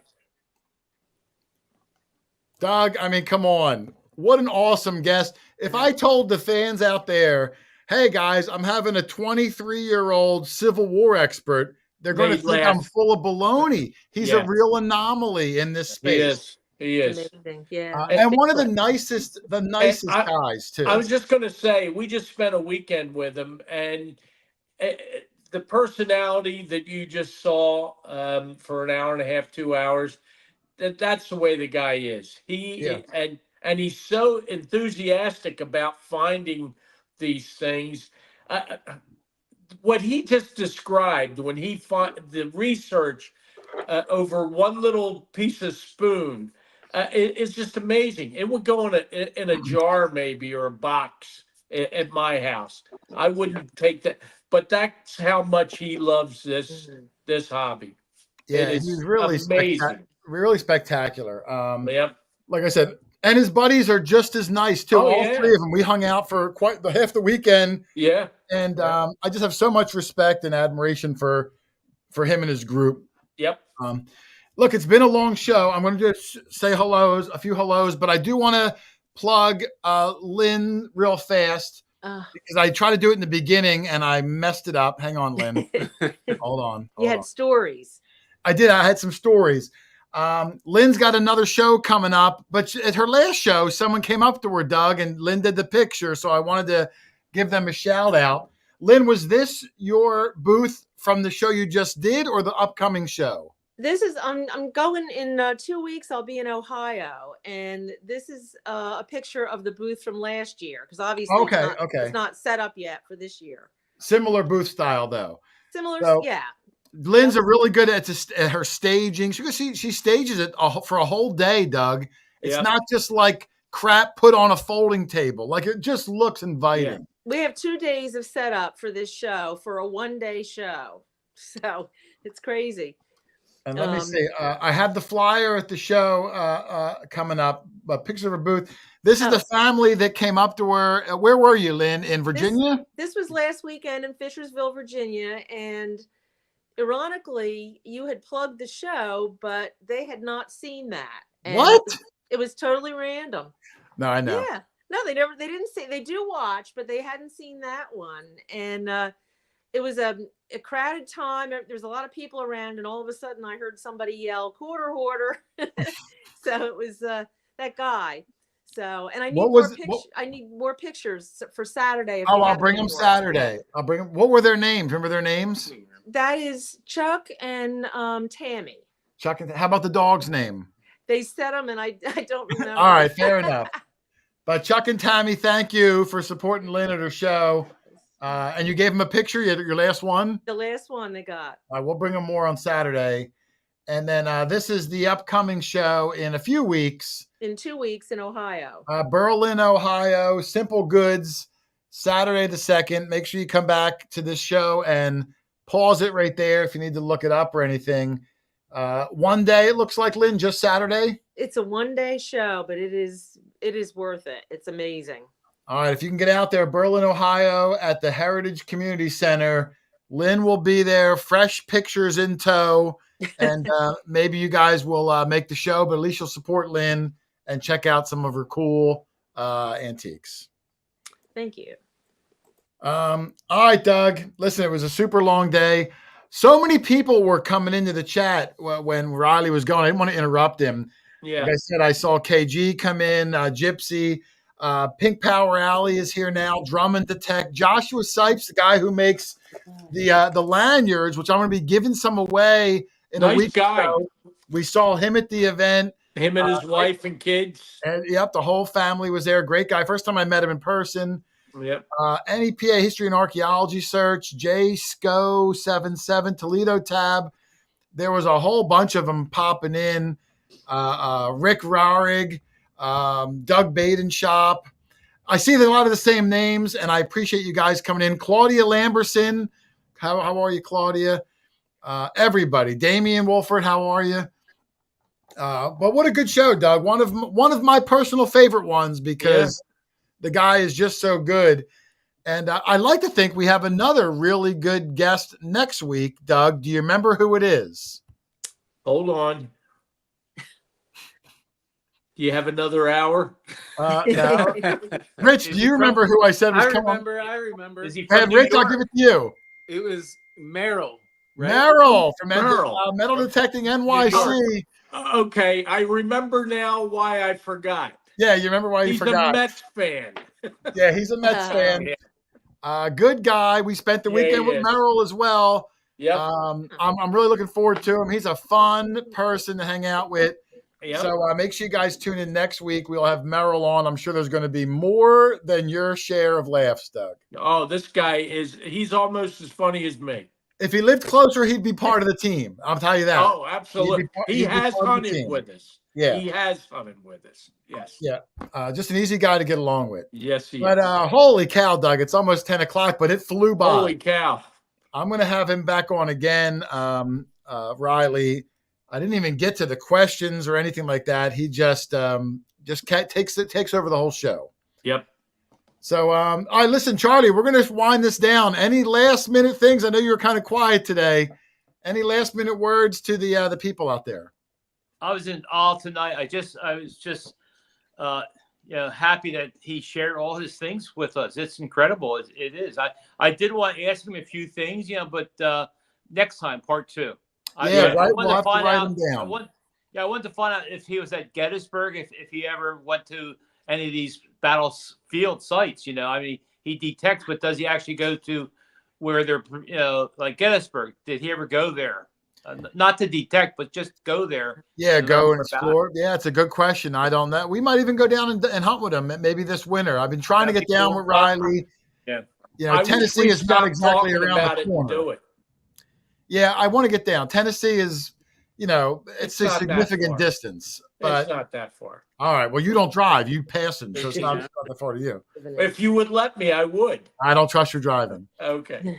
Rich, Lynn, any last minute words? We had over like 220 people for the majority of Riley's thing. He's really that captivating. Yep. I just I've seen stuff that he's found, and he's an awesome guy, and You'd like him a lot, Rich. Yeah, really I hope like someday we get to hang out in person and talk relics and detect, and he was a great guest. Yep. Even the native stuff. He's really good with the native stuff. Yeah. He can talk treasure regardless of what type of treasure you like. Yep. I really feel kind of speechless over all that. It was really, it was fascinating. And I don't know that I would ever get to meet him in person, but I have a Civil War soldier's diary that I would like to show him. I bet. Oh, that's right. That. Yeah. Well, if we invite him up here and he comes up, I would love to show him your house. So you probably would meet him. Yeah. Oh, that'd be great. So we'll let him bunk with you and Dave. Okay. Yeah. I meant visit for the day, you sicko. He's got to have a place to stay. That's true. That's true. Door's Well, open. We'll put him up somewhere. He can Yeah. stay in Rich's old room. There Yes, you go. Oh, See? Luis Villarreal is here, Doug. We met him this weekend too. Yeah. I didn't get a picture with Luis. I try to get pictures of everybody. Sometimes in the moment when I talked to him, I missed it. So You were taking pictures of me being pulled out of the bounce house. yeah. Oh, there's some really good pictures of the weekend on my Facebook. Yes, go see. Go look I at don't them. go to the that. QuarterHoarder Facebook. Yeah, that got some was real funny, funny Doug. ones of me trying to pull Doug out of the kitty bounce house. Yeah, I wanted to play so much. Adrian Aw. Tucker, what's up, brother? I saw you in there earlier. Sorry I didn't get to you earlier. All right, Doug, I'm going to wind this down. I appreciate everybody hanging out. I know it was a late one. I hope to see you all again next Thursday for Merrill. Should be another fun show. Oh, And yeah. I reached out to 3 more guests today, Doug. We're going to try to keep this going because I'm really enjoying talking Good. treasure. Good. All right. Well, hey, thanks for watching, everybody. Happy hunting, and we will see you on the next one. Later. Bye.